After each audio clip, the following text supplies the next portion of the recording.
Hello everyone, welcome to episode 89 of FPL BlackBox. We've been away for a while, we might be a bit rusty. Mark's got a load of new tech. What can possibly go wrong? Oh God. I'm so nervous because not about coming back and doing this, I love it, but all the new tech, I don't know why I do it to myself. I get nervous about it. To you, do it to us, I think. I suffer the same levels of stress as you do every week going onto these bloody things. There's a new sound system, there's some new gadgets in the stream to look out for, so we can highlight some comments. So I'll just pop one up now, shall I? There we go. Look, John W. Hi Az, hi Mark, good to see you both. So we can do that now, we can highlight comments, and if you sub during the stream, you should see your name pop up in the bottom of the screen as well. Same for SuperChats as well. Not encouraging you, or I am encouraging you to sub, definitely, but just some new things that we thought we've added, always trying to put things back into the stream, of course, but it's made me a bit nervous.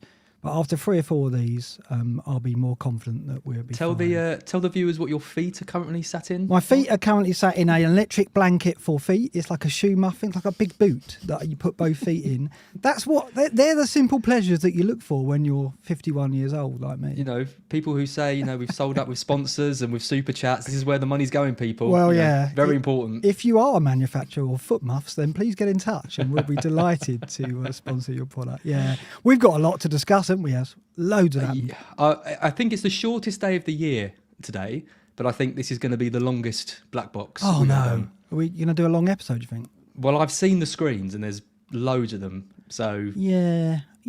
Well, we might have to go through all. We'll see how. I think we'll just go with the flow, right? Go with the flow. There's been I've taken in a lot of content this week. Have you? I love to go with the flow. You spent a week prepping and planning meticulously for this. Yeah, I have. I've been. It's been great doing stuff again for Scout. I've been listening to all different podcasts. You on FPL Planet yesterday? Planet FPL. No, FPL Planet. No, not going to change. Yeah, it's been great. You know, World Cup stuff is done now.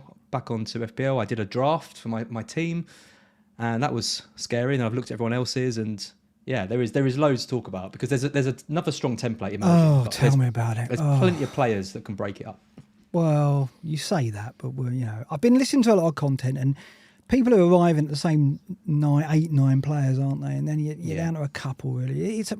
I'm a little bit down on it, but I'm hoping that I show some courage with my final draft. And there's a few things different in what I've got. I think you've got a few things different, but I do think the template already is quite strong, but less of that.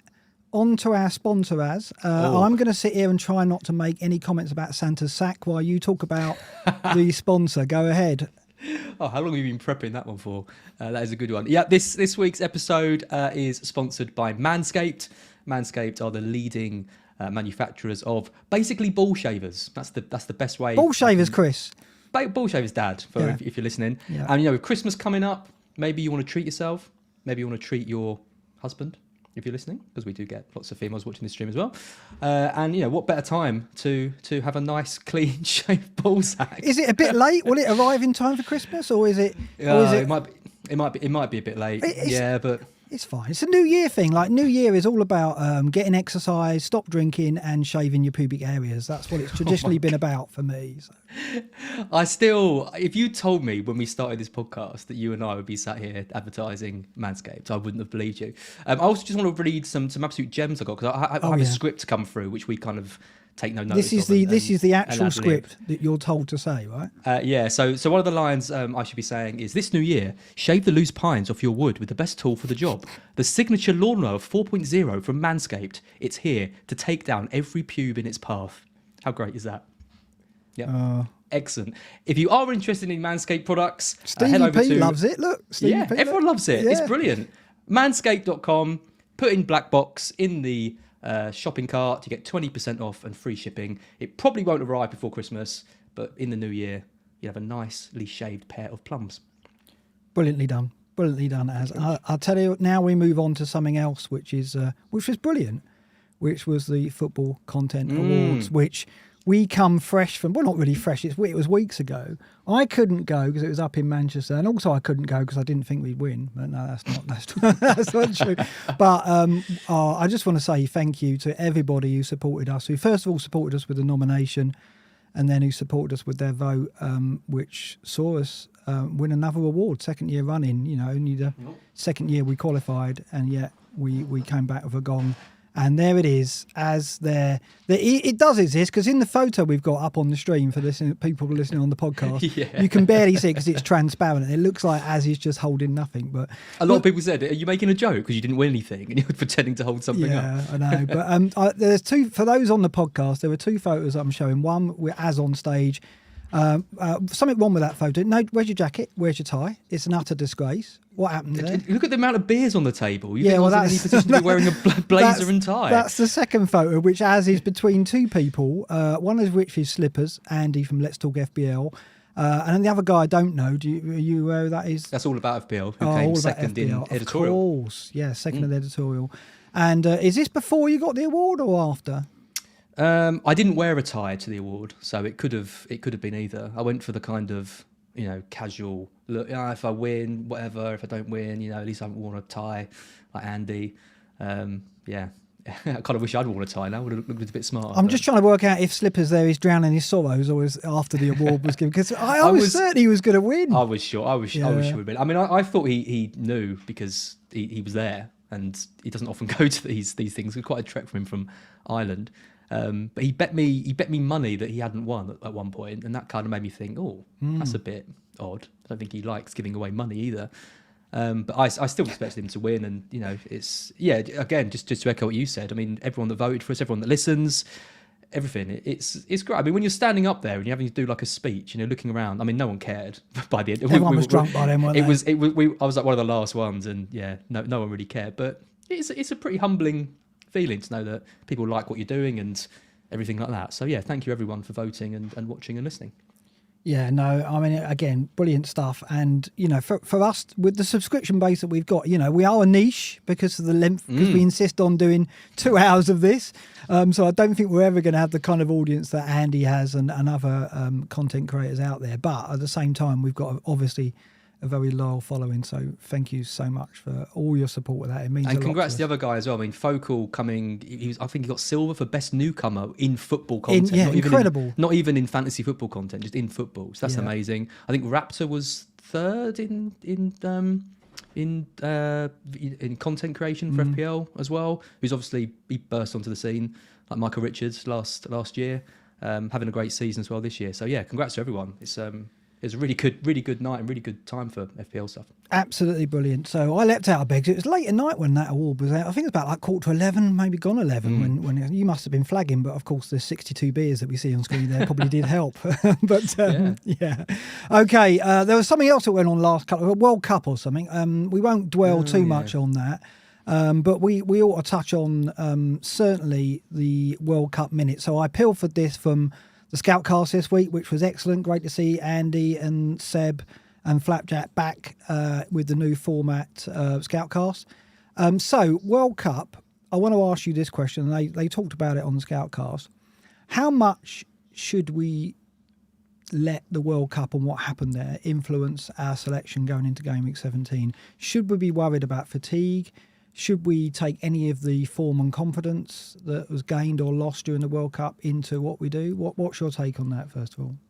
It's very tricky. You can kind of second guess. In terms of like minutes played, I'm not worried about any of the teams that got knocked out quarterfinals or sooner. Yeah. And particularly someone like Belgium, I think like you think about De Bruyne, he had probably the worst World Cup of anyone, apart from maybe Lautaro Martinez, who ended up in the winning side, but he was dreadful. Lukaku and people, but De Bruyne will be really disappointed with how he performed for Belgium. He was almost stirring things up in the camp as well that a lot of players weren't happy with, and Belgium got eliminated after scoring just one goal. So he's going to go back to City, and I think he's going to have the reverse effect. He's going to be really happy to be going back, and it's going to spur him on, and it's why I'm looking at him in a bit more detail. But other players, it's just really tricky to call. I mean, someone like Callum Wilson, for example, he lined up in the cup yesterday in the game they won against Bournemouth. Didn't score, but it shows that he played a bit part for England, but he was straight back into the side at the first opportunity, and they got knocked out in the quarterfinal. So I don't know. I'm not too worried about it. I'm not going to look into form and whether players are annoyed or upset, but it does put me off the United defence for Yeah. example, because their two main centre-backs are in the final and they're obviously not going to start for the first couple of weeks.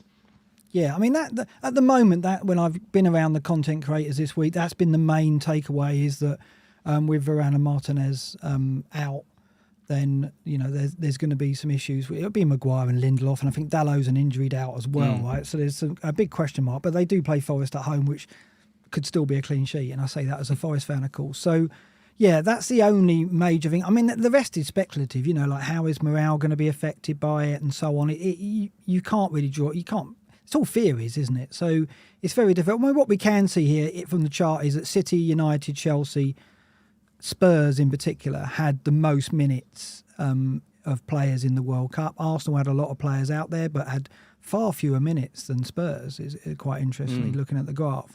So it's really, City, United, Chelsea and Spurs who were probably the teams that go into Game Week 17 carrying the most minutes in their players' legs, right? I think that's fair to say from what we see here.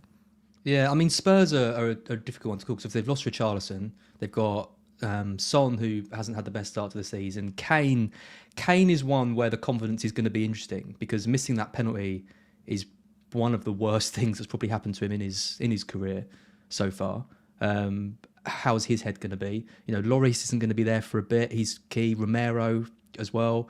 Although has Romero been starting? Yeah, he has been. I mean, he's their best centre back, isn't he? So he must have been. But Spurs worry me a little bit. But at the same time, I think there's a good chance for like Kulusevski, for example, to shake off any worries about his rotations a minute and be a really good option for us starting. But yeah, I mean Chelsea as well. I mean Chelsea, I just don't want to really go near Chelsea. I have got one player in my team, but there is going to be so much rotation in that team anyway, given they've got 3 games so quickly.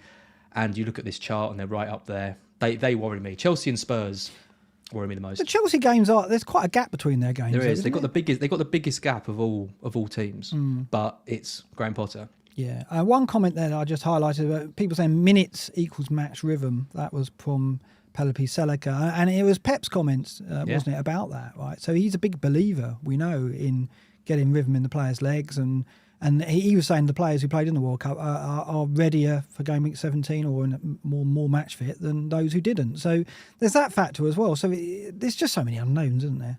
I mean, how many players from City made it to like the semi-finals, finals anyway? There's not exactly going to be a lot of match rhythm in a lot of their side. So I wouldn't worry too much. I mean, Alvarez is going to be really interesting when he comes back because you almost think there has to be a spot for him somewhere in that side, given how good he was in the World Cup, how good he's been for City when he's been called upon. He's too good just to sit on the bench and be like a sub for Haaland. So might we see some tactics change? Might that affect, some of the players like Foden or De Bruyne a bit more? Possibly, but it's all guesswork, isn't it? It comes back to something I was going to mention later, but now seems the right time. We can sit and plan, right? But I think that there are still... Well, there might not be too many unknowns in terms of the players that we're going to favour because the template is strong, as we're going to see. But we should definitely go into Game Week 17 and the few game weeks that follow with kind of a drive towards flexibility because we are going to learn on the job, so to speak. We aren't going to know how much the World Cup has affected teams and players.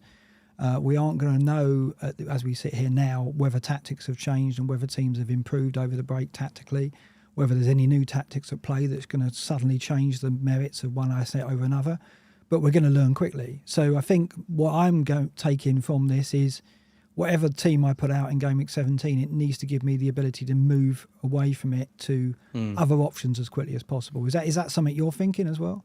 Yeah, I mean, I did a video for Scout earlier with Zofar and Late Riser. And Zofar, I kind of, badgered them a little bit because they both had very similar teams, very template stuff, all the same players I've seen in lots of other drafts. And you and I have a very negative sort of outlook on there being a strong template and stuff. But Zof just said to me, well, that's how he likes to start a season. That's how he likes to restart. He likes to be in a sensible, safe position and then branch off as and when options emerge. And, I know we want to find lots of options. And I think there are a good amount of differential options, particularly in the 8 million mid-bracket and up front and stuff. But giving yourself a solid base, not being too crazy, making sure your team is flexible and structured just is a good way to play the game. And you don't have to be an expert to know that or say that, but it is tempting to try and be clever. But I'm going to try and not do that. I'm going to try and put myself in a good place to capitalise on different players as they emerge, but have a strong core squad as well. Yes, I will do the same, although I can't guarantee the team I'm going to show later has been built with that in mind, but it's certainly going to influence what I end up with. And then I've got bloody Reece James in there. Yeah, well, it's there the you go. opposite of that. I mean, as I was going to say, you've got to take some... I think if you want to get some fun out of this, you've got to take some risks. Certainly, look at my rank, 4.1 million. If I don't take risks, then when can you, basically? But they've got to be calculated ones. Right, so another kind of fly in the ointment, so to speak, as well as the World Cup, is of course, we got the double game week announcement before the tournament started, with more details about the double game weeks that we expected, right? So as it stands, we have double game weeks for Chelsea and Fulham in game week 19. Chelsea play City and Fulham play Leicester and Chelsea. Then in game week 20, at the moment, it's Man City and Spurs over double game week. City will play United away and Spurs away. Spurs will play Arsenal at home and City at home. I say at the moment, that is dependent on whether if either of those teams, City or Spurs, draw their FA Cup tie, then that double game week will go. That's annoying, isn't it? Yeah, it is. It is. I mean, it seems unlikely. Ben Crellin's got this at about 70% chance that it will stay there. I think that's fair, given that we would expect both City and Spurs to get through their FA Cup ties. So that's even at the moment. I think we've got a plan that it's there. As it is, though, City will have another double game week in game week 23 anyway. So they've got two. So Arsenal and City will have a double game week in game week 23. Arsenal play Brentford at home, City at home, and City will play Villa at home and Arsenal away. What do you make of that, first of all? What were your first thoughts on the double game weeks come in?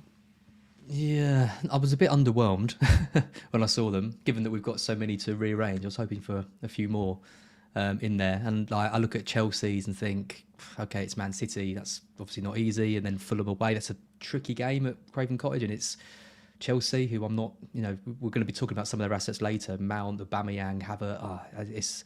It's a pretty dire bunch out of them. Fulham have only got Mitrovic to really consider. Maybe Leno in goal, because the goalkeeper options aren't that amazing. And then Spurs is tricky to go too hard on, because they've got a fairly difficult run anyway, and then their double doesn't even look that good with Arsenal at home and City. So it all just screams invest in City and get the best City assets possible. And that's where I started with my team, is just getting the three best City assets and kind of going from there. Well, we're going to look at City assets in detail, but before we do, I want to just move on to Ben Crellin, who is the master at this phase of the season. It's fair to say this is when Ben Crellin's account at Ben Crellin on Twitter really comes into its own. He gets busy at this time of year, really busy, and he's already started looking at the double game, so he's got his own kind of fixture ticker, if you like, here. And one thing that intrigued me that he pointed out, which hasn't been picked out by many content creators this week, is that there could be another double game week in game week 21, which could fall the way of Arsenal and Everton having a double game week. That was going to be dependent upon how the League Cup ties go. Right now, Arsenal and Everton aren't in the League Cup. So it's dependent, really. I mean, and he put a kind of table together here to show what it was dependent upon. The fixtures here show the 11 double game week fixtures, or the 11 fixtures that are yet to be rescheduled. And Arsenal-Everton, the pressure to reschedule that, as Ben puts it, is high, as you can see in the graphic. And Arsenal and Everton are the two teams who don't have a League Cup tie. So at the moment, that is the favoured option for game week 21, should it be a double game week. There could be other teams that drop into that, but it's dependent on how they fare in the League Cup, whether they get through to the semi-finals and then how they do then. So there's quite a few variables, but he's got it at 60% chance that Arsenal and Everton will double in game week 21 as well. So suddenly you have to think about, a double game which isn't confirmed yet, but again, it's about flexibility, isn't it? We want to be able to move to that quickly if that does drop in. Yeah, so that would give them United at home and Everton at home in 21. By the way, I stole this and used it on the video I did with Zophar, and Zophar was so impressed with me pulling this out. Oh, right, okay. It's the kind of insight you get. So yeah, just by reading Ben Crellin's account, there you go. Obviously, or definitely wasn't you telling me on the test stream we did yesterday. Yeah, it's interesting, and I mean, I haven't got any Arsenal players in my draft. at the moment, and obviously there's options. I know Jesus is out, but you've got Nketiah up top, who I like the look of. He did well for us at the end of last season. Saka, Martinelli, Odegaard has had a really strong last 6 games, which we'll talk about some of his stats later. And then defensively, they've had the most clean sheets in the league, and I think they're second best in terms of expected data. So Ramsdale, Saliba, all those guys are good options as well. So there's plenty of options at Arsenal, but the fixtures put me off a bit, given they've got, West Ham, Brighton, Newcastle, Spurs, United. That isn't a great run. So I kind of thought maybe I could get away with it because they're going to be so highly owned. But if that double was in there as well, because then they go into Everton, Brentford, Villa, like it feels like at that time I'm going to be suddenly be like, oh my God, I've got to suddenly get all these Arsenal players in, Saka and Martinelli and stuff. And if I've got one in place already, it might make my life a bit easier if that drops in. So it has changed my thinking a little bit. It's made me more likely to go for an Arsenal asset of some description. Well, let's bring up the Arsenal assets now and have a look at them. I mean, like, defensively, we know they're strong. Nice transitions, by the way, Mark. Yeah, no, thank you very much. They're new as well. So, I mean, actually, let's go and look at the team data first of all, because the Arsenal defence has been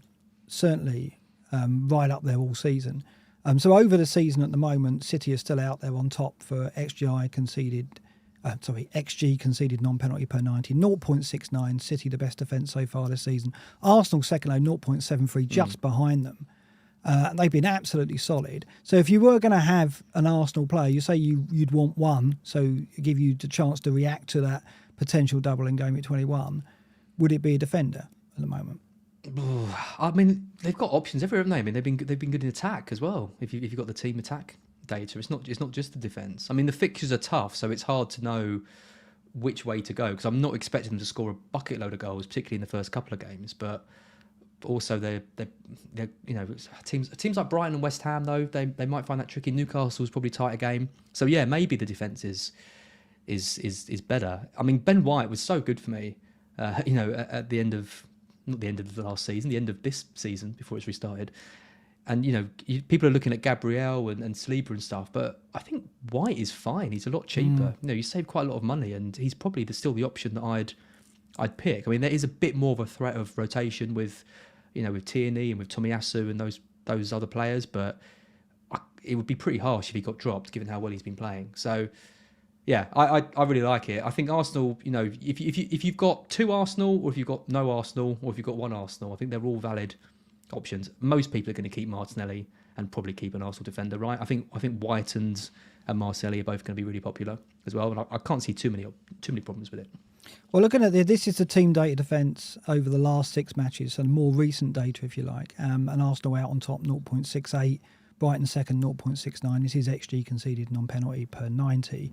And City third, 0.81. So over the last 6 matches, Arsenal have been the best defence. I guess I should have started this at the top of the show. We're going to look at some data over the course of the show. Of course, we love data. How much do you think that?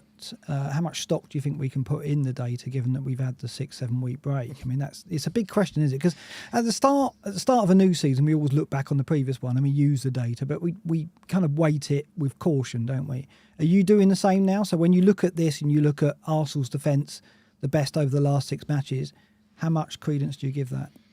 I think it's got more credence than it would do if it was months and there was a new team and new players coming in and that. I mean, it's the same core group of players playing, but it's fitness, isn't it? We don't know how ready these players are going to be coming into the match, and not only that, but then they've got so many games in such a short succession of time.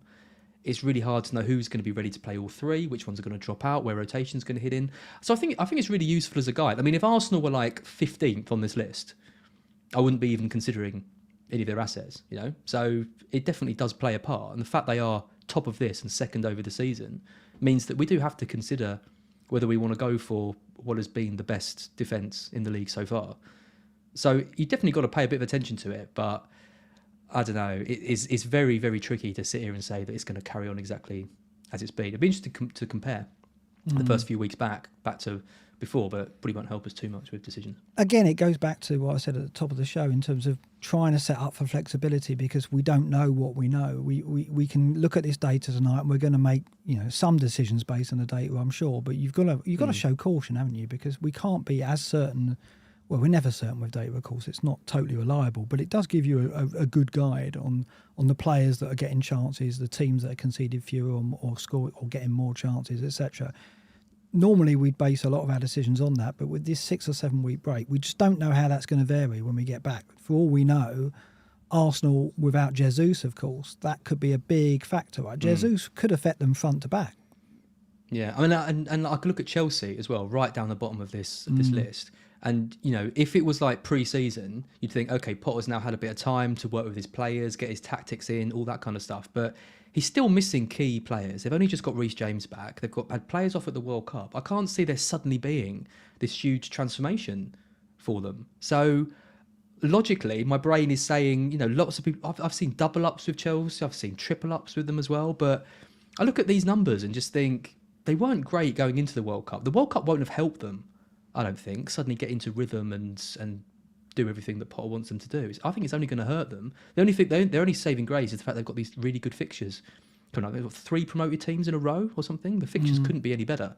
But I look at this data and think, I don't know. I'm just not sold on Kepa, for example. No, I know you're not, and we'll have that debate in a moment. But yeah, you're absolutely right. Chelsea are over the season the 16th best defence, so right down there. I mean, even the Forest defence is rated higher in terms of XG conceded non-penalty per 90. Chelsea on 1.41 per game per 90, which is, you know, only Leeds, Leicester, Everton, and Fulham have got a worse data point than that, which is very surprising. You look at Liverpool as well; they're 10th on 1.25. I guess we've got to look at it and think, well, what's going to be different in the second half of the season? And surely, if you are at Liverpool and you are at Chelsea and the coaching staff, it's pretty obvious what you've got to address. You know, I don't think that. I mean, Chelsea have got problems in attack as well, I would say. I don't think it's easy to find their first 11 or their first, 4 or 5 attackers. We don't know who Potter's going to go with. Liverpool, it's not the same. They're obviously a very strong attacking team, so it's pretty clear Liverpool got to improve defensively. Chelsea have got a lot of work to do, but surely you think over this period, that's exactly what those, the coaching staff have been working on. Maybe without their key men because they're at the World Cup. But even so, they'll be hatching plans, won't they? Well, yeah. I mean, they have to. They can't carry on the way they've been. I mean, Liverpool are an interesting one because, they've lost some key attacking players again. Jota's out. They've got Diaz out now for a little while.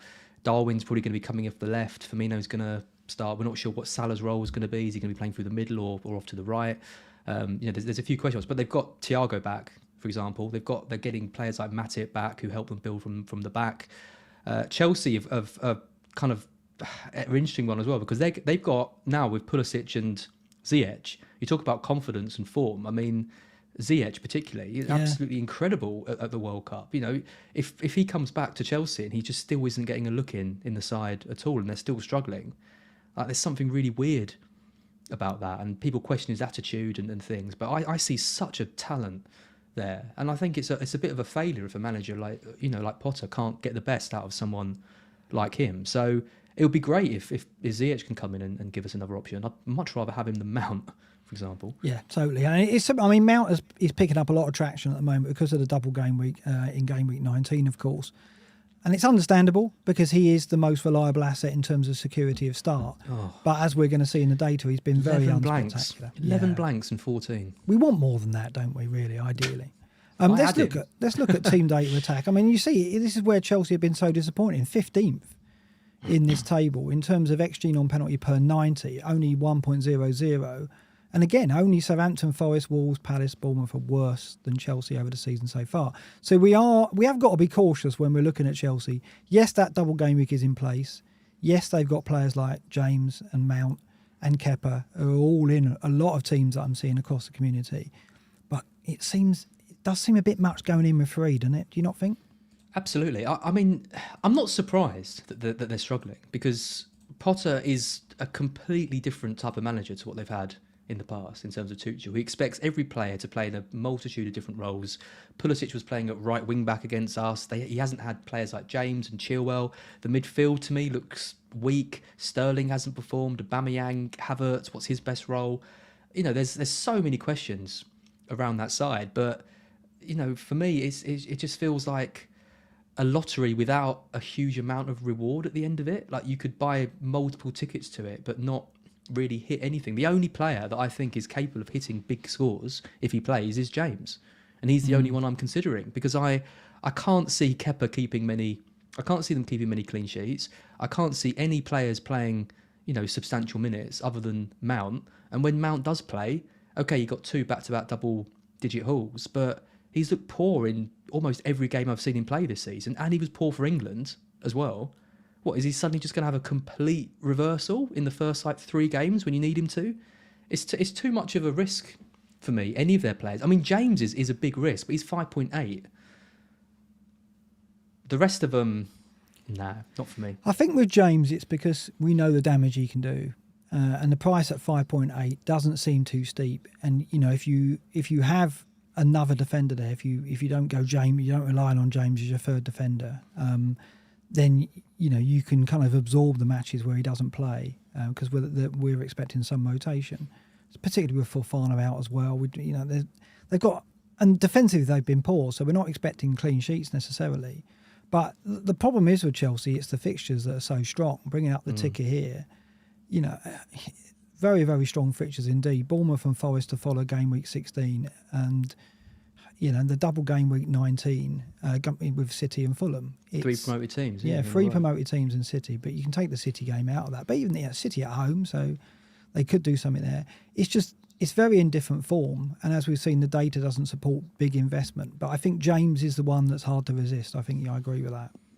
Yeah, I mean, don't get me wrong. I'm not completely against Kepa. I don't think if you pick him, you're an idiot. I can see the logic. He's going to make save points. We're going to show a goalkeeper chart in a minute. He's top of that for points since he's come in as well. I mean, there's question marks around whether he's actually going to start, whether Mendy's going to come in. I think Kepa's probably quite safe if he's fit, given that he can play with his feet. Potter's happy to sacrifice, shot stopping ability for someone who can play in the box, but whether that's the right approach for Chelsea is another matter, because there's mistakes that can be had if they're put under pressure. But I do get it. I just feel like after 19, you're then going to be stuck with Kepa and Ward, and if you're not massively sold on Ward, who I think is a fine option, then that's going to be your goalkeeper combo until you probably wildcard. So is it not more sensible just to pick a keeper and kind of ignore these who you're happy to roll with right up until the end? Or are you happy to make a goalkeeper transfer? Because I'm definitely not. But yeah, that's the question you've got to ask. If you're happy with Kepa and Ward for 10, 11, 12 game weeks, then fine. But to me, I think there's better options. Do you? I mean, there's so many are. I mean, every team I've seen this week is Kepa and Ward. I mean, I've seen some. Let's bring up the keepers data now. This is the goalkeepers over the season. And this is why it's interesting. Kepa's not only a good pick because of the fixtures and because he's cheap, but the record showing this season, he's only had 6 starts, 495 minutes. But in terms of points per 90, he's the best keeper out there. So it's founded on data as well. All right, it's a small sample. Chelsea have been poor defensively, but Kepa's been making 4 saves per 90, which only, Leno has beaten that and Raya of Brentford has beaten that. They're the only 2 keepers who are making more saves per 90 than Kepa so far this season. And his baseline bonus is strong as well. So he's got the opportunity when they do keep a clean sheet of bringing in some bonus points. It's only 6 starts. It's a small sample.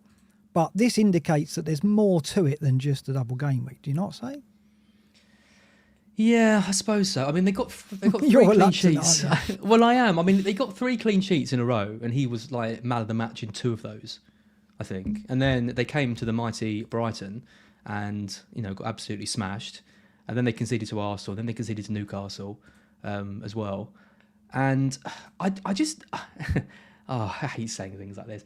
I have my doubts whether he's actually a very good goalkeeper. Yeah, no, I get that, because of the first season he didn't convince, did he? I get that. No, and it's nice that Potter's come in and seemingly put his arm around him and told him, but also I think Potter's probably got one eye on another goalkeeper coming in the summer, because Kepa, I don't trust him, and I think as good as his form can be when a new manager comes in and puts his arm around you, if I don't really rate him as a goalkeeper, I think his place is. I mean, Mendy is a top class goalkeeper waiting in the wings. I know he hasn't got the shot stopping ability, the playing with the feet ability, but he's an excellent shot stopper. And if Chelsea are going to carry on conceding goals, Potter is going to have to sacrifice the playing at the back for a better keeper between the sticks to keep some of the shots out. Well, he'll have to. they can't go into every game conceding 1 or 2 goals.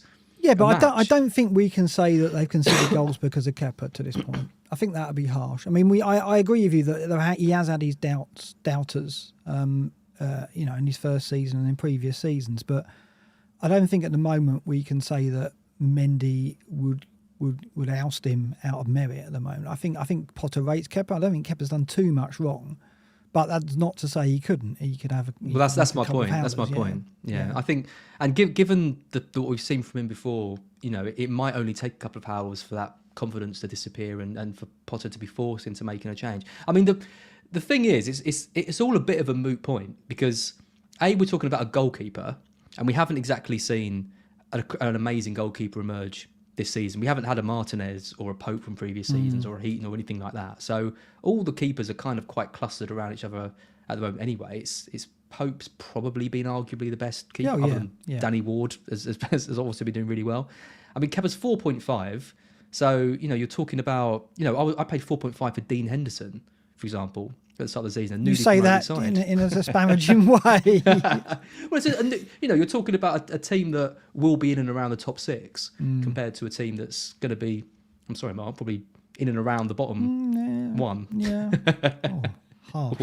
Very harsh.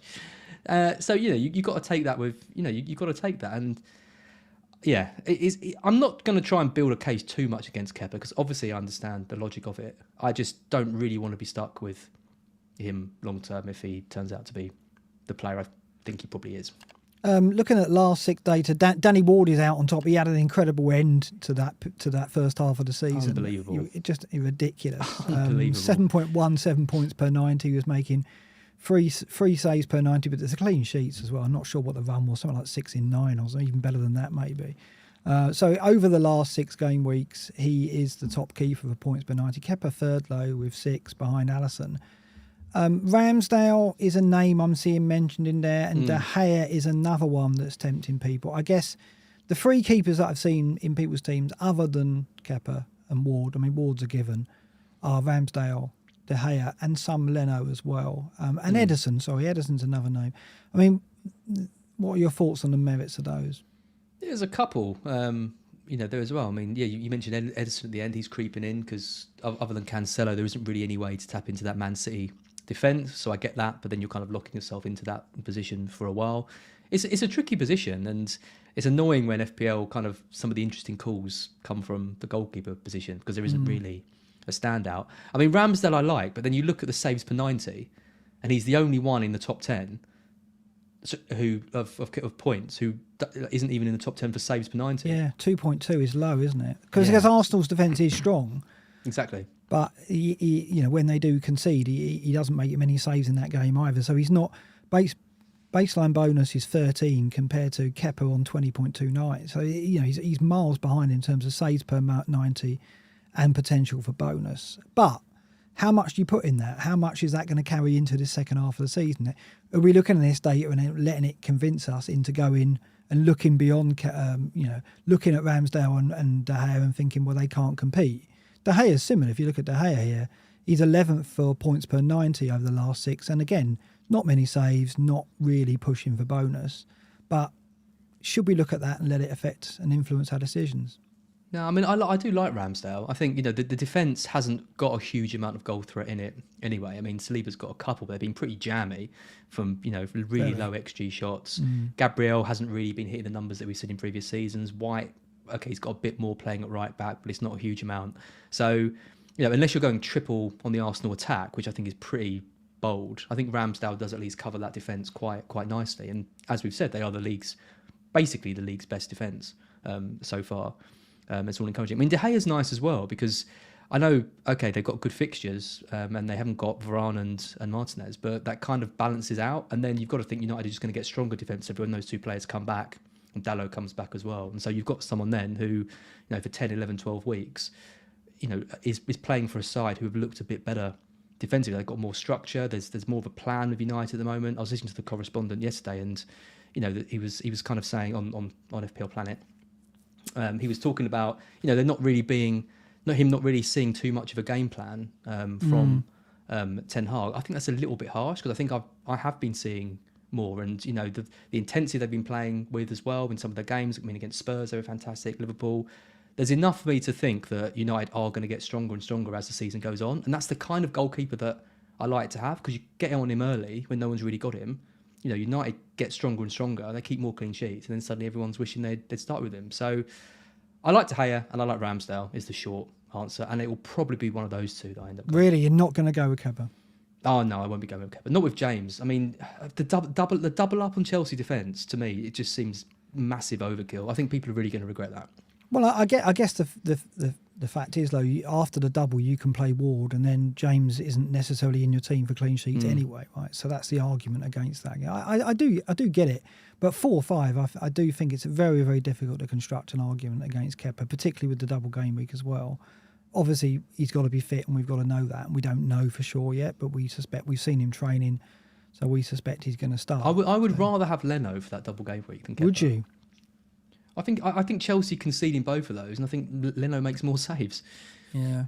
No, okay, fair enough. I'm not 100% committed now, but a lot of teams have got Kepa at the moment, and I guess it's one area I'm looking at it and going, if I'm looking for places where I could go different, where it's low risk, in goal is one of them, but it's low impact as well, right? I mean, if I go Leno over Kepa, what's the difference going to be? Well, this is it. 15 points maybe. I know. So, I don't think there's a huge amount in it between any of these goalkeepers, and in some ways that almost pushes me towards just going for Ward and Everson and just taking all my money out of goal and putting in that, because we saw that work for Andy, for example, who went with that when everyone lost faith, and just going really cheap. And I haven't really seen anyone thinking that. A lot of people are going for Kepa, I think, to try and be smart with that money, but actually maybe going for Everson and Ward is the smartest play, because you just accept that all these goalkeepers are about the same and go for the cheapest one. Yeah, I mean, I think that everyone will have a look and see what can I do if I do that, and check what the money can get them. There's a comment from JD Cochran in the chat about all about Pope. Are we forgetting Pope? I mean, what's your thoughts? I think we are, yeah. I think he's been solid. We haven't seen too many saves. I mean, 1.83, that's even less than Ramsdale, for example. It's one of the lowest. Is it the lowest? Is it the lowest of all goalkeepers? Same as Sanchez.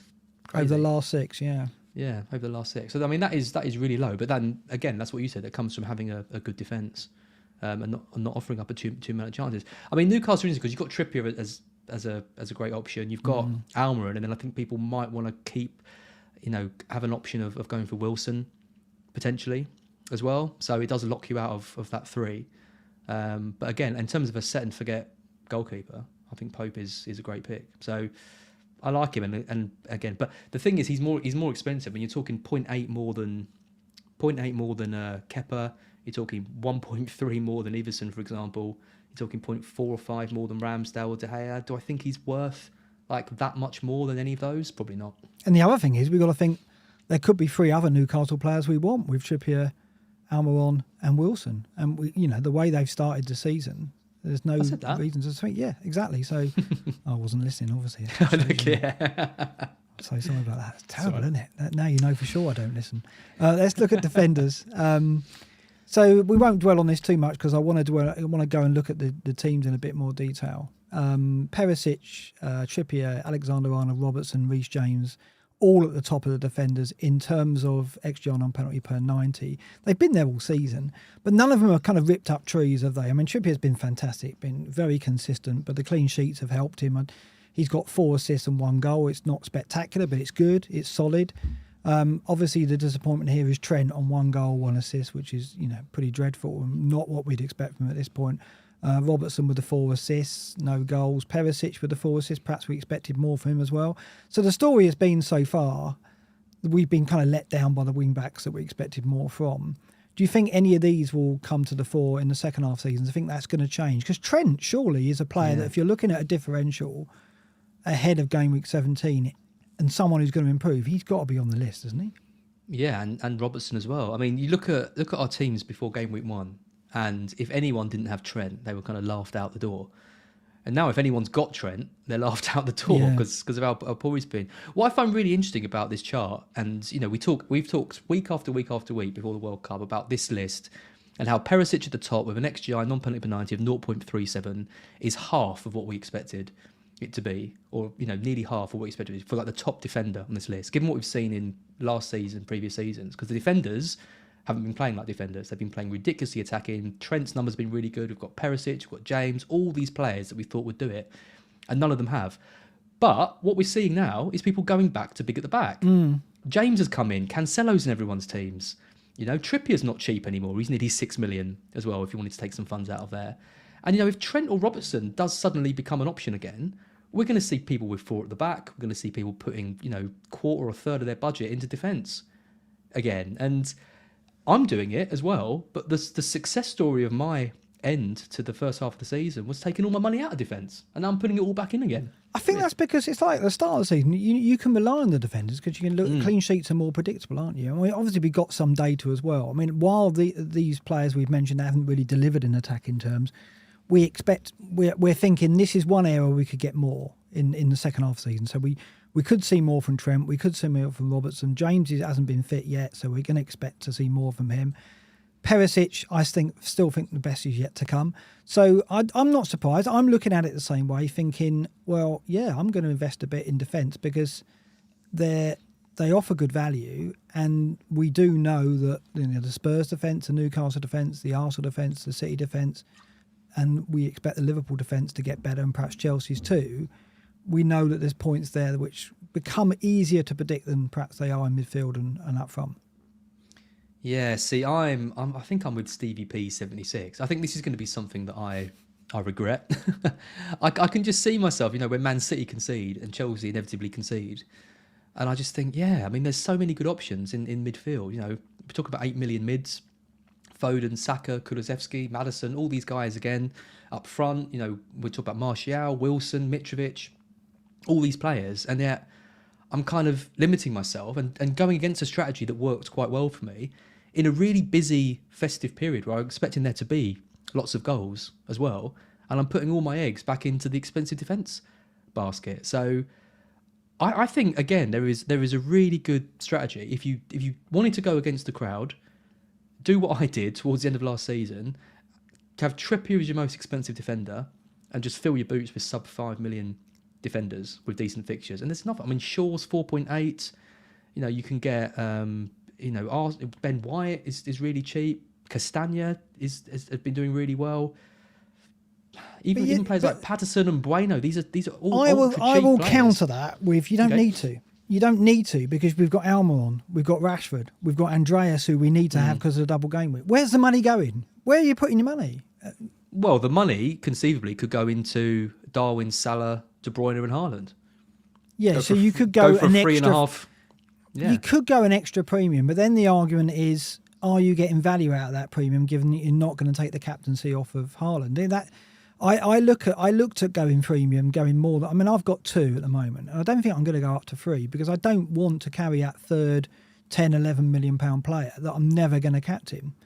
Yeah, but if they're getting you 10 to 15 points regularly, and your expensive defenders are getting 1 and 2s, it doesn't matter if you're not captaining them. But I think I'd rather take a punt on someone like Trent getting better and getting value out of that than trying to get value out of a Kane or a Salah and a De Bruyne.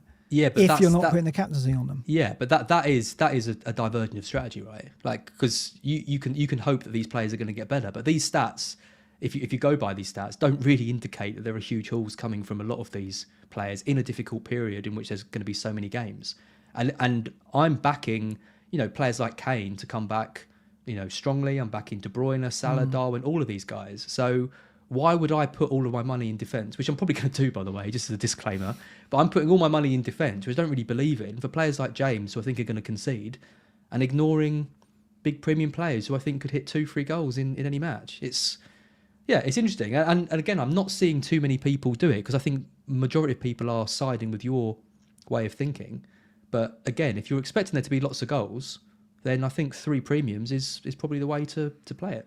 Well, it's not necessarily my way of thinking. It's just at the moment that's how I've set up. I'm probably going to have 4 at the back, and I'm probably going to. I mean, what I would say as well is that if you go with a Robertson or a Trent, it's a pretty decent bank that you can then draw from and make that transfer, clear that money out, and then you can invest it. It's not. You're going with a Robertson or a Trent? I think I will. That's exciting. Yeah. Well, there you go. That's piqued your interest, isn't it? You were certainly listening to me there. I think one of the areas why investing again in defence is because of the value offered in midfield, and we built the midfielders table up here. And yes, De Bruyne and Salah are top for XGI non-penalty per 90 over the season, 0.74. De Bruyne, Salah 0.68. But then you start to get a cast of mid-price assets that are really offering value in the likes of Odegaard, in the likes of Rodrigo, in the likes of Trossard. These are all players that have excelled this season and offer great value. Rodrigo's 6.3, Trossard 7.1, Odegaard 6.4. And that's before we mention Rashford and Martinelli, who are further down this list here.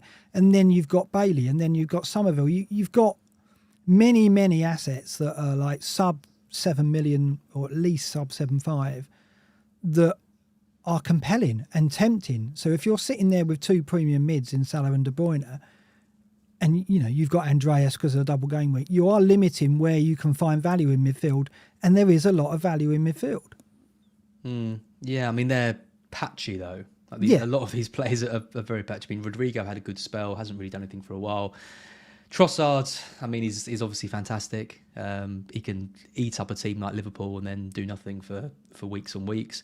Kulusevski really interests me. I think he's got a goal tonight, or at least a goal involvement tonight, again, in the cup match they're playing. Richarlison's out. He's really low owned. I think he's really exciting. Odegaard as well is someone who's going to fly under the radar with Saka and Martinelli, being more popular.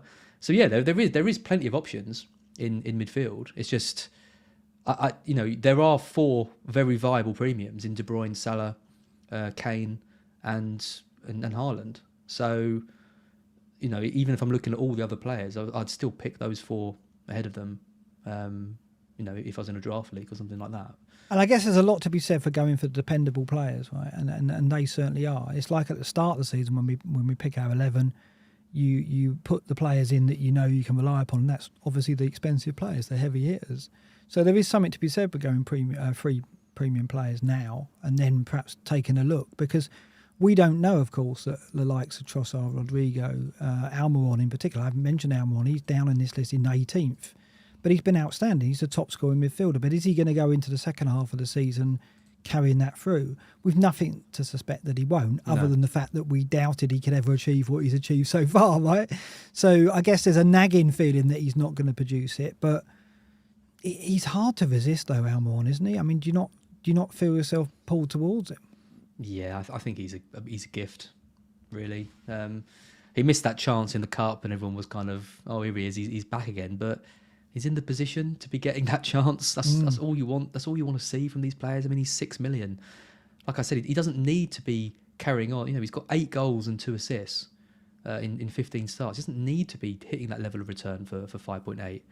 The only reason not really to get him, I think, is if you go for Wilson, you don't want to do the double up. And I do think Wilson should outscore Alma, right? He's got penalties. He's playing up front as well. But he's taken up a tricky kind of striker spot. So, yeah, I don't know. I really like Alma, and I'm starting with him. And it feels like, maybe a bit late to the party. But I'd rather be a bit late to the party and move off him than watch him score braces every week again. Yeah, I mean, I'm tempted because, I just think it's this template, right? If you look at it, a lot of teams are going to go Andreas because of the double game week, right? So that's one midfield spot gone. You're going to go at least Salah or De Bruyne in midfield. Then you're going to go Almiron for sure.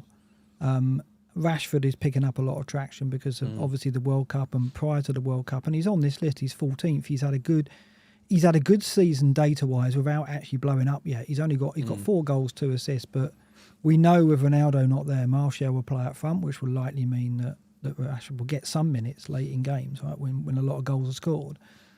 So he's popular.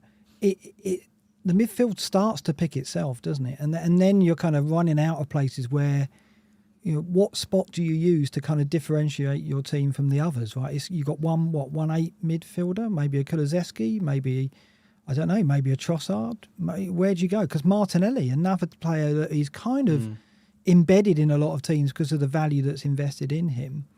We got him early in the season. He's gone up 0.8, I think it is. So we're going to lose 0.3, 0.4. Do you not think that you know, if you go Salah and De Bruyne, you've killed your options of finding any differentials other, I guess, than the fact that you've got the two premiums in midfield. I guess you're relying on that. Yeah, I mean, there's definitely a spot for an 8 million mid, and that is the one that I'm seeing the most kind of diversity in. I mean, Mount seems to be flavour of the week, but now he's got this bit of an injury, so now we're starting to see people maybe move to Foden a bit more, and you know, even people who had De Bruyne are now moving down to Foden. I'm not seeing Maddison in any sides. I've got Kulusevski in mind, who I really like. Saka is, I guess people are waiting to hear about his fitness, but he's going to be popular if he is back.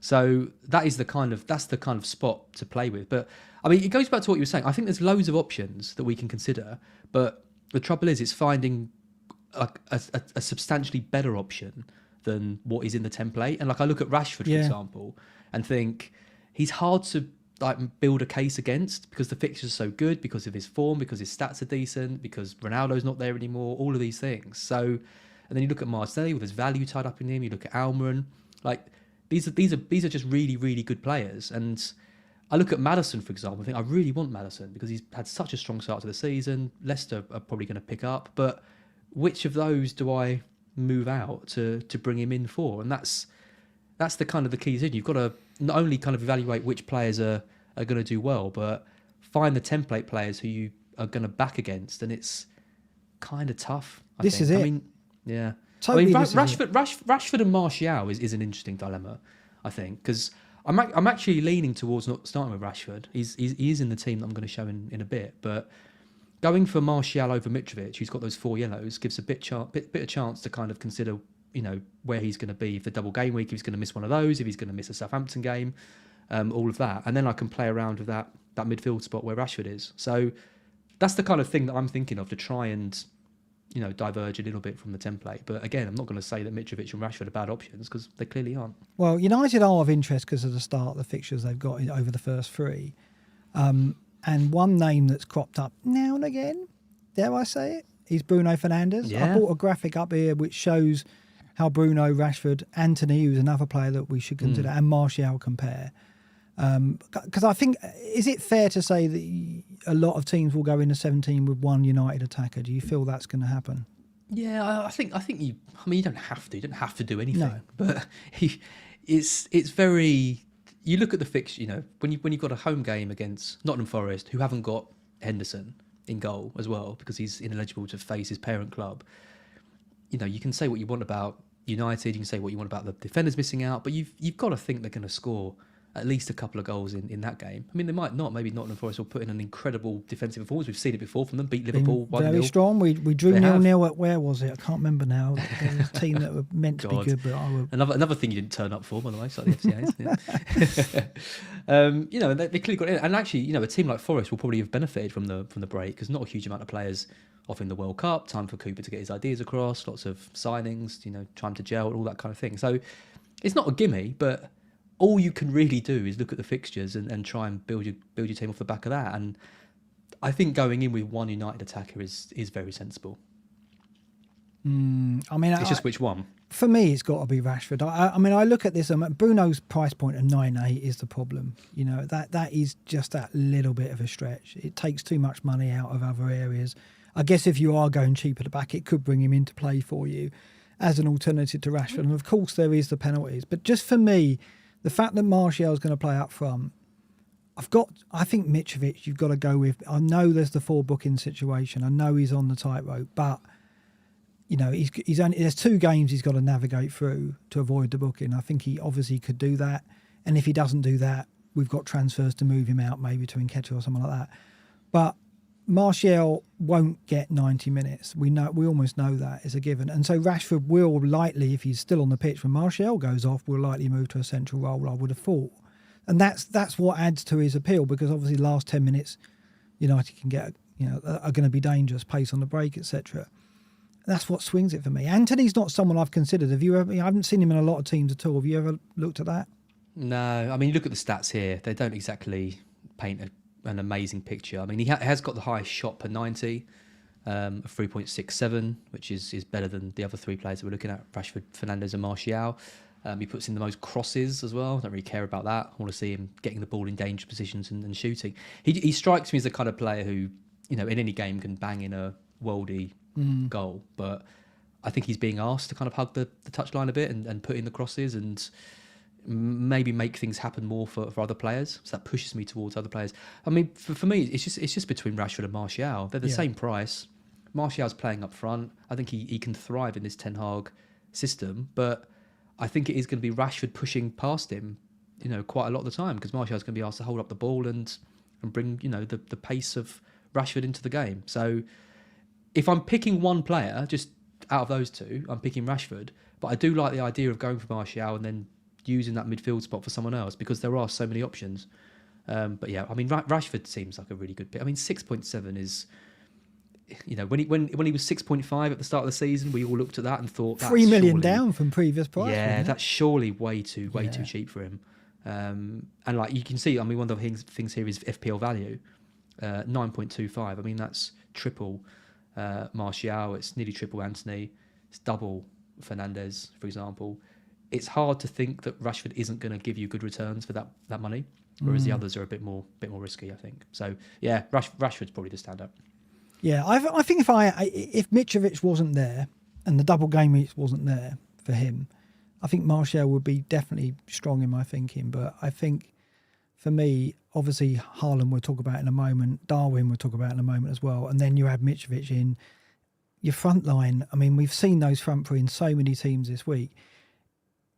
I think it's hard to kind of crowbar Martial in, and the fitness issues as well. I mean, that's a big factor. Well, absolutely, yeah. That's another key thing that the late riser wasn't really too concerned about. He kind of said, a player's, only fit until they're injured or something, which I agree with. But also, when you've got a player like Martial, I mean, you've had experiences with Martial in previous seasons.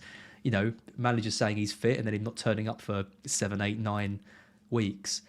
We've said on BlackBox, it's definitely one of our lessons. Be wary with players who have been out for a while.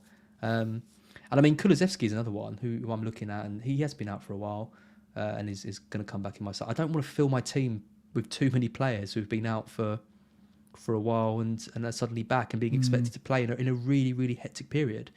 So again, it's another boost for Rashford, I think. I think with Martial as well, you don't know he's going to start until the game's kicked off, because he's the type of player who could get injured in the warm-up. So well, yeah, that's true. Trouble. They've got so few options at striker though that it's hard to know how he's going to, at least, even if he doesn't start, he's still going to come on. I mean, the forwards listed on FPL are Martial and Shortire. That's it. I mean, it's incredible, isn't it? Yeah, for a team like crazy. United, you think of the strikers, Tevez, Berbatov, Rooney, Van Nistelrooy, Van Persie, all of these players they've had over the years. They used to have, yeah. And now it's Martial, who last season was loaned off to, a Spanish team. They've had Cristiano Ronaldo, arguably, top 3 players of all time. And now it's Martial and Shortire leading the line. I mean, I don't know, they're surely going to have to buy someone in January, but... Or Rashford has shifts up front. Right? Yeah. But I think Ten Hag likes him off the left.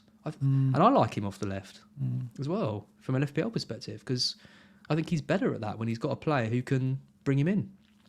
Well, let's briefly look at forwards. I don't think there's too much to look at there, really, because, well, we're going to look at City and Liverpool individually. Haaland out on top. I don't even think it's worth a conversation on Haaland. Right. He, over the season, 0.94 XGI non-penalty per 90. We've got a new stat in the table as well, which is XG non-penalty per shot. So that is like the XG level of each of his average per shot, right? So he's having lots of shots in games, and his shots are averaging 0.18 XG, which doesn't sound a lot, but it's certainly higher than most on show here. And given the shot volume that he has in a game as well, that is pretty strong. No one's going to go without him. I mean, he's been in every single team that I've seen out there, and he's going to be perma-captain, as we'll see when we look at the captain matrix later. So that's a given. The second name on the list, though, 0.91 XGI non-penalty per 90, Darwin Núñez, who I kept saying, he's a player that we're going to have at some point, and he's going to be an exciting player to own. Surely this is the point, isn't it, for many?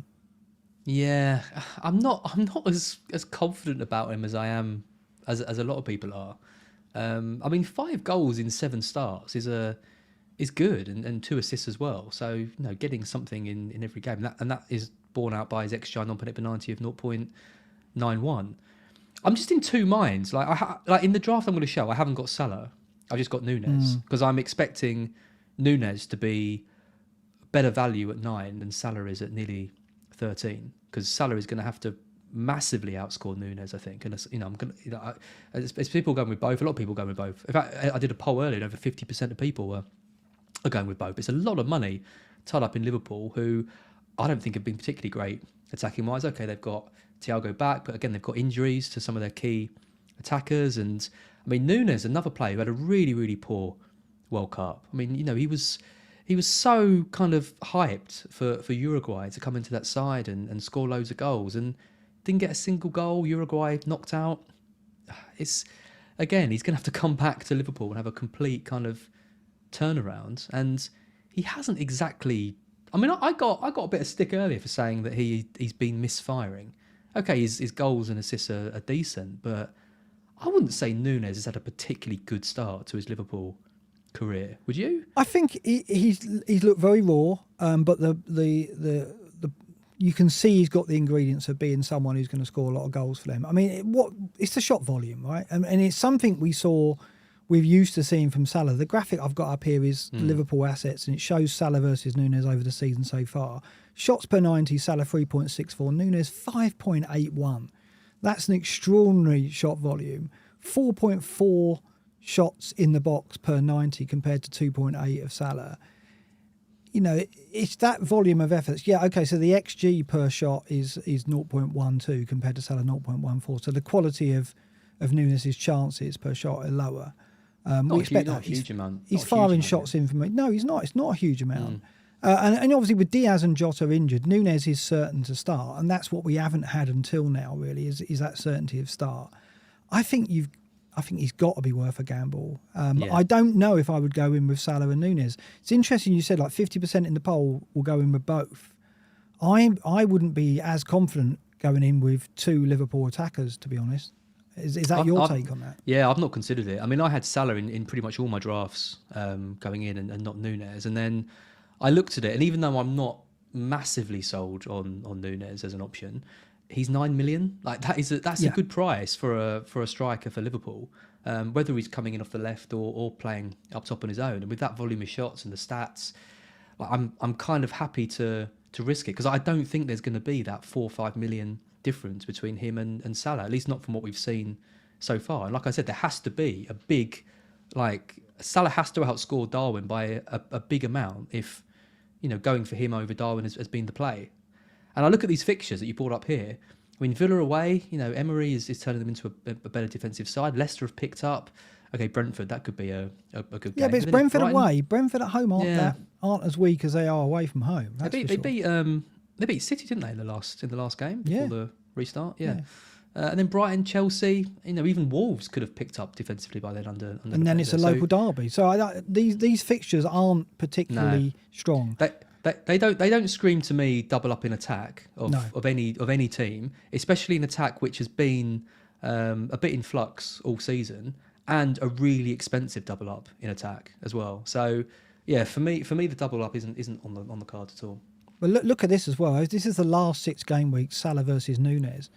Núñez betters Salah for shots per 90, shot in the box per 90, big chance per 90, chance created per 90, big chance created per 90. He even beats him for open play crosses, which is surprising given that Salah's been out wide all the time and Darwin's only just started occupying that role. Every aspect, minutes per point he beats him for, XGI even on penalty per 90 he beats him for. So over the last 6 game weeks, Núñez has started 4 of those, Salah's started 6. So Salah's had more minutes. But the averages per 90 all fall in favour of Núñez, apart from the XG per shot, non-penalty, which is 0.14 for Salah, 0.11 for Núñez. Núñez takes a lot of shots, some of them wild and inaccurate. Some of them are low XG chances, but the volume is definitely in his favour. And he's an exciting player to own, and I think that's what we're looking for, right? We're looking for someone that is going to get us out of our seats. Salah, of course, can do that, but I think obviously the alternative to Salah is De Bruyne, and I think the argument is strong for me going De Bruyne over Salah. But a lot out there thinking the other way. We've been accused of making our own narrative in the chat, but We'll be doing that all the time, I'm sure. Not really sure what that means. I mean, all we can do is kind of debate and talk about, some of the options. And, if you believe that Liverpool are going to score the most amount of goals over the next 4 or 5 game weeks, then absolutely going with Salah and Nunez as a double up is the right thing to do, because, you're getting the best 2 pieces of the pie. But if neither of us think that Liverpool are going to score lots and lots of goals over the next few weeks, why would we spend over a quarter of our budget on the 2 assets when we've talked about better mid-price options that we think could do just as well? Well, I would if City didn't have 2 doubles. Mm.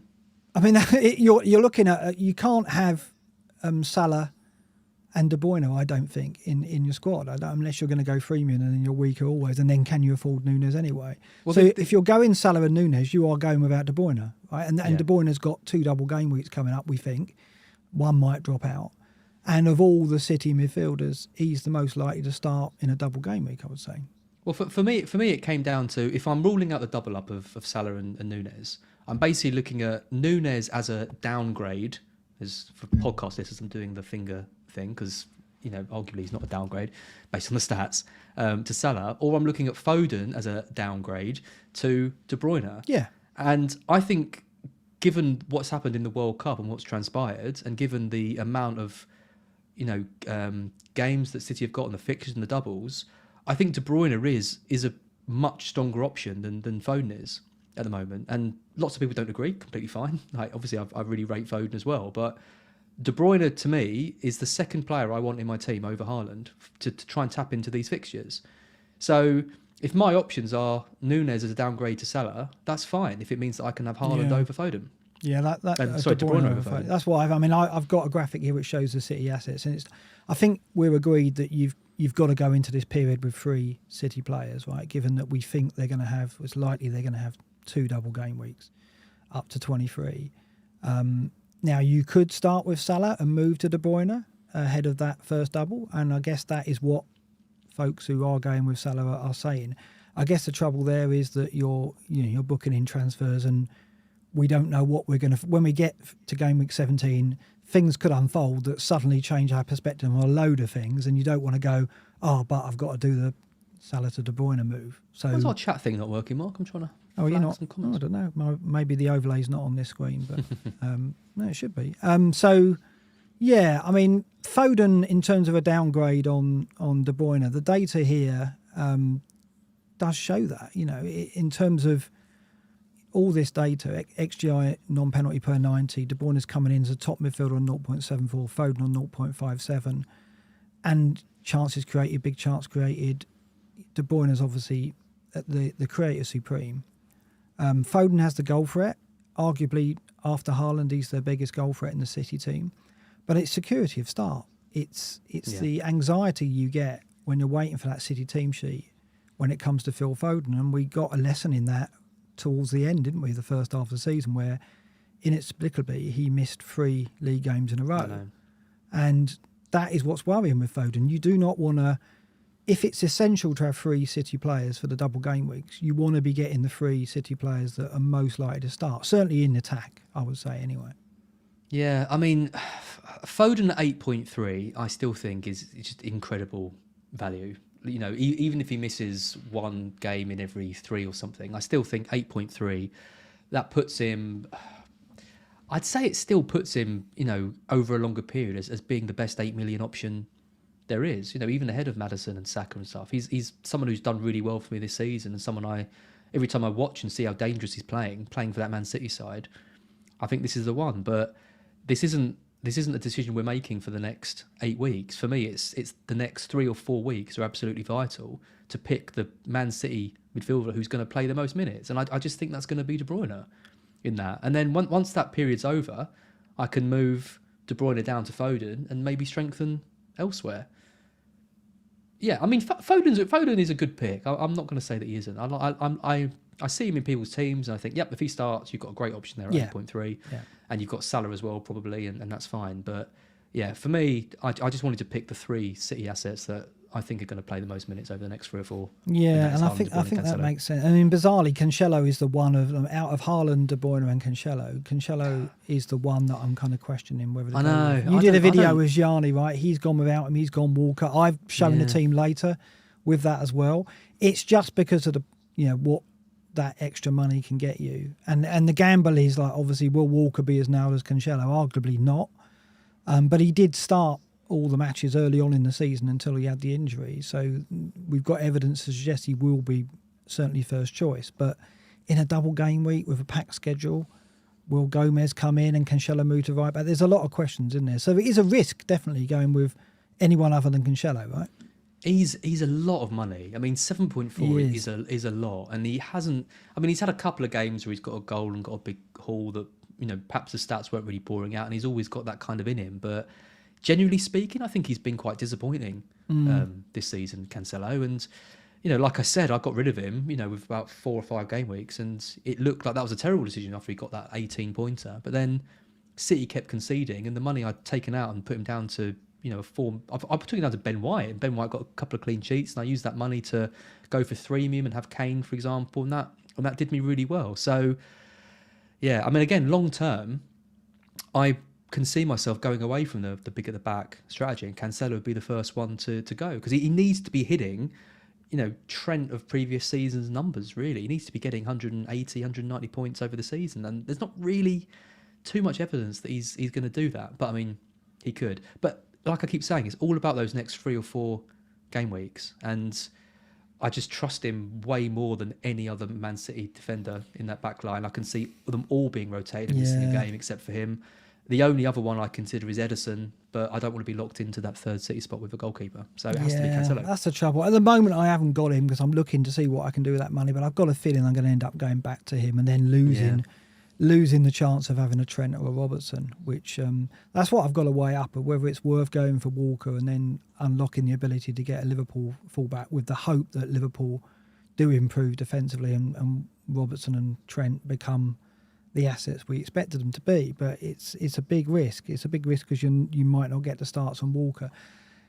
It's a really tricky situation, but free City is almost certain in most teams. So the template's beginning to take shape, isn't it? What's your take on Martinelli then going to Arsenal? Sorry, you wanted to raise a point before we move on. Just really quickly. I mean, the other option that we didn't really talk about was you don't go for any Man City defenders and you just go for Foden, De Bruyne, and Haaland, and you just get that triple up and try and tap into their attack and hope they score buckets load of goals over the next 3 or 4 games, which, again, I'm not really seeing anyone do, but I think is a good strategy. I think it would be if you could double up on the Arsenal defence. I think if the Arsenal fixtures were stronger, I think you could possibly go forward and think, okay, well, I haven't got City with the best defence, but I've got 2 Arsenal defenders to cover it. But the Arsenal fixtures just, as we've seen, really don't tempt us. I don't think that they scream a lot of returns. And I think what we don't know as well about Arsenal is the impact of the Jesus injury. We know that's going to weaken them considerably. Arteta said today he's irreplaceable. But the fixtures, West Ham at home, Brighton away, Newcastle at home, Spurs away, United at home, those 5, they don't look like they're defences that are going to give Arsenal too much ground. And also, I think those 5 teams, perhaps at the exception of West Ham at home, look like they could breach the Arsenal defence as well. So I'm kind of, at the moment, even though Arsenal have been hugely impressive and even though Arsenal are top of the league, I'm reluctant to invest too much in Arsenal. I've got Ben White at the moment because he's cheap, right? And I had him before the break, got him before the price. I think I got him for 4.6. That's not a lot of money to invest in the second best defence around at the moment. And I don't even have to play him in these fixtures then. I can feel comfortable benching him. But I don't know if I want to hold Martinelli and I don't know if I want to invest elsewhere. And is that how you feel about it? Yeah, I mean, it's interesting that they're third on the scout ticker, but I don't regard them to be third. I think it's a really bad time for someone like Jesus to pick up an injury like he has done, because West Ham at home is always going to be tough given that it's in London. Brighton and Newcastle's really tough. United will have their players back by then. It's a really, really tricky run of games, and when I'm talking about players I think we can avoid who are going to be really strong on the template, I'm hoping that Martinelli is one of them, because people are going to be really reluctant to lose him because a lot of people picked him up at 6. and they're going to lose 0.4 million on him. But the underlying stats have been really poor for him recently. I mean, he played that one game for Brazil, didn't he, when he was absolutely electric. And he has that ability just to turn it on and just be absolutely incredible. But I can't see Arsenal scoring too many goals over those fixtures, and they will be weaker without Jesus. So Yeah. he is the one where I think we can look to go against. Well, here's the midfielders' last 6 game weeks. In terms of XGI non-penalty per 90, Martinelli is rated 50th of all midfielders. He's made 5 starts, scored 1 goal, 1 assist, 401 minutes.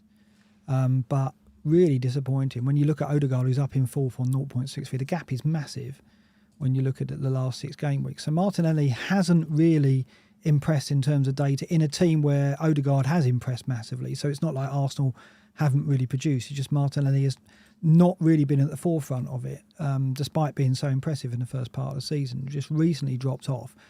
Jesus not being there, there's a lot of speculation at how that could affect him. Arteta was kind of questioned today on whether Martinelli could play up front, but Nketiah's got to play there, hasn't he? There's no way. I can't see Nketiah not starting. No, Nketiah will start. He's got credit in the bank, isn't he, from last season when he came in and took over from Aubameyang. Got his nice new contract, and then has obviously been ousted because Jesus has come in. I really like Nketiah as an option. I think at 6.5, given Jesus is out, it's it could be a steal. I know it's a kind of a transfer waiting to happen when Jesus comes in, but there's so many games so quickly that you'll get those 3 or 4 games out of him easily, and then you can look to move him on. And his price isn't someone who there's no one to move to, because around 6.5, 7. We've got options like Mitrovic and Martial and Wilson and these kind of players. So you're unlikely to get massively stuck with him unless you've got nothing in the bank to move him. So I like Nketiah, and I like Martinelli as well. Like, I don't think Martinelli is going to completely dry up and not score anything, but I'm just looking at potential and thinking there is enough of a kind of a bit of uncertainty around how they're going to play and the fixture as well to maybe think that there might be some better options. Yeah. I wouldn't go Martinelli to Odegaard, for example.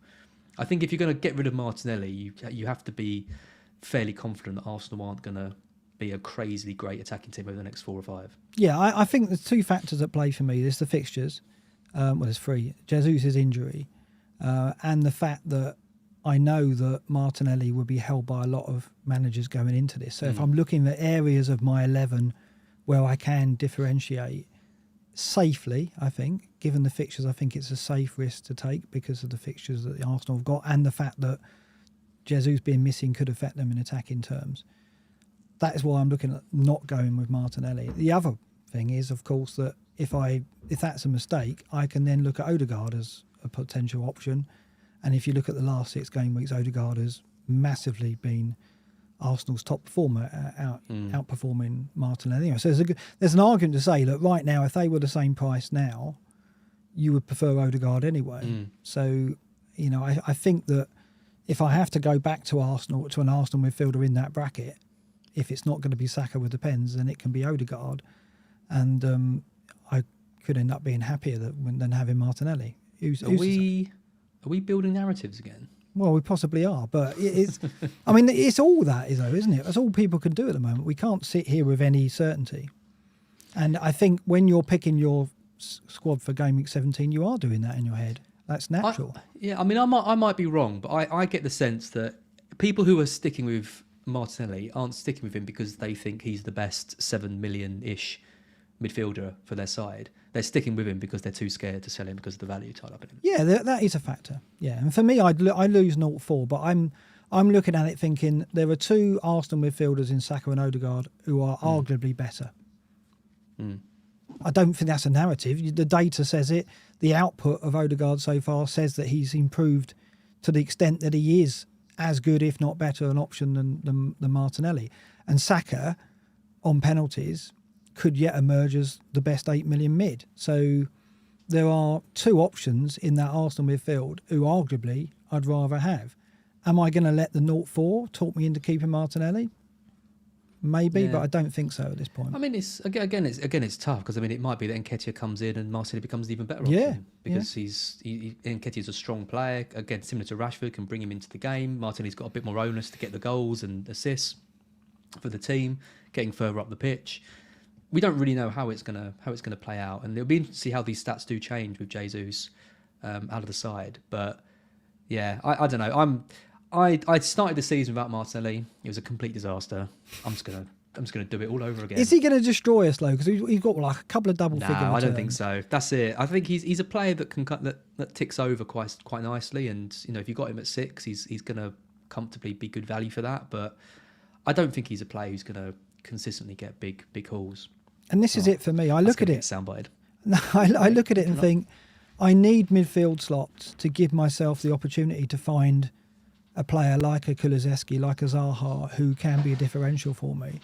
And if I've got Almiron, if I've got Rashford, if I've got De Bruyne, and I'm keeping Martinelli, it is an Andreas, then suddenly I haven't got that slot that I can use to find a differential. So, of the options that I'm weighing up, going without Martinelli is my favoured one at the moment. And it doesn't scare me given the fixtures and given that I could end up wanting Odegaard and Saka instead anyway. So, but yeah, there's an equally compelling narrative perhaps that Odegaard drops deeper because Jesus isn't coming into midfield, and Martinelli shoots more often because he's having to step up in terms of goal getting because Nketiah might struggle. There's all kinds of things that could happen. And Nketiah could emerge as the attacking option to get for Arsenal anyway. And, it could be Mitrovic for Nketiah once the double's out of the way. So, yeah, we don't know any of this, but there's definitely uncertainty in that Arsenal attack now. Jesus isn't there, and the fixtures kind of feed into that uncertainty. So yeah, Jake's had enough of us talking about selling Martinelli. He's clearly deeply upset by that. Clearly a big fan, yeah. Okay, let's move on and start looking at predictions. What the standings? It's been so long since we did these, but I'm over the 50% as 51.9. You're on 49.3, so pretty good. Pretty good. Correct scores 14-10. I've closed the gap there on those, which is nice to see. It's easy to do when you're 20 predictions behind. Yeah, of course, but you've obviously I've chosen the right weeks to opt out. Basically, you have, yeah, absolutely. Right, so this game week 17 then. I haven't seen your predictions until now. Have you seen mine? Did you take a sneaky peek? I did take a sneaky peek. Okay, well, I wonder if you've been influenced by that. Brentford Spurs to open up 12:30 game. I don't think I'll be taking a Spurs player into this. If I am going to, it will likely be Kulusevski. I think Doherty scored tonight again. That's his third in 2. I know. Interesting. Oh God. What can go wrong? Another wing back that could creep back into our teams. Yep. No, I mean, I like a Spurs wing back. I mean, I think one of the things that I most want over this half of the season is to be certain on those Spurs wing backs, because if we can be, we know they're going to be high performers, whoever it is in those roles, particularly if it's Doherty, because we know he's got an eye for goal and he's got those instincts in the box to convert. So it'll be great if Doherty could be a part in our seasons again. But I digress. 2-1 I've gone for. You've gone 2-0, so we're both agreeing a good start for Spurs. Let's talk about Harry, because we haven't talked about Harry Kane too much. He's not likely to be in either of our teams by the sounds of it. Do you think he's going to be affected by what went on? Do you think he's strong enough to get over that immediately, or is it going to take time to play it out? Oh, really, really tough. I bet you're glad that Lloris isn't there to rub it in when he gets back into the into the training. Yeah, I mean, of course he's strong enough. He's an elite player with an elite mentality. He'll be devastated by it. I think as he should be for missing that, but. He's going to. I mean, we talked about premiums earlier, and if we're not going to be captaining them, is it kind of worth it? But Harry Kane was so good. He was never really a captaincy option, but he just never blanked. Like, he blanked twice. I think he's got three blanks all season. And without Haaland, there was no question he'd be straight in our team. I know, and even at 11-6, like even though you're not captaining him. If you've got a player who's only blanked twice in like 14 games, you want that. Yeah. I don't care if you're not captaining them. You want that. That consistency is incredible. So I think he's definitely going to be a factor for us again. It's just a little bit too soon for him because I think the other premiums are slightly better. But I think once City's good fixtures are out of the way, I'll probably be moving back to him. Absolutely. Yeah, and of course, if Darwin doesn't work out, then it's not too much of a stretch to move towards Kane. And like you say, even without the captaincy there, I guess that you can't question the value of a player who ticks along like he has done this season. It's been outstanding. So he could get off the market at Brentford. We both back a Spurs win there. Well, the big thing about Brentford, you talk about the talisman for Spurs, this Ivan Toney thing. What's going to happen there? I don't see how he can play professional football again if they find these charges to be true. What's over 100 cases, including a bet he made of himself to get sent off, and he did. I didn't know that. Bloody hell! Right. He's not going to play again. No, if that's found to be true. This is it. I mean, I was looking at forwards that we could go with, other than Mitrovic and Darwin, to go alongside Haaland, and it's very, very difficult to consider Toney, despite how well he's performed so far this season. He has stepped up. There's no doubt about it. But it's got to be hanging over him, hasn't it? He's got to be thinking about it. Brentford have got to be thinking, how is it going to cost them? What are they going to do? Are they going to move in January for a forward with this in mind? Well, they have to. I mean, 263 and cases counting, of betting. I mean, this is their best player. This is their best chance of staying up. Yeah. It's happened to the worst possible player it could do.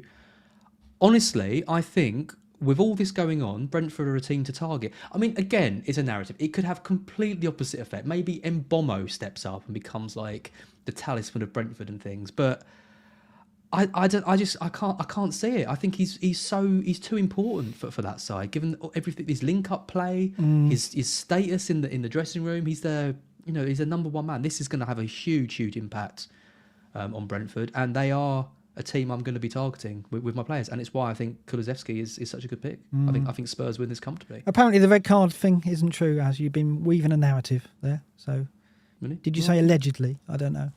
I did. I don't know. I did, but that was something I read. Well, don't know. Okay. Fulham Palace. You've gone away win. Interesting.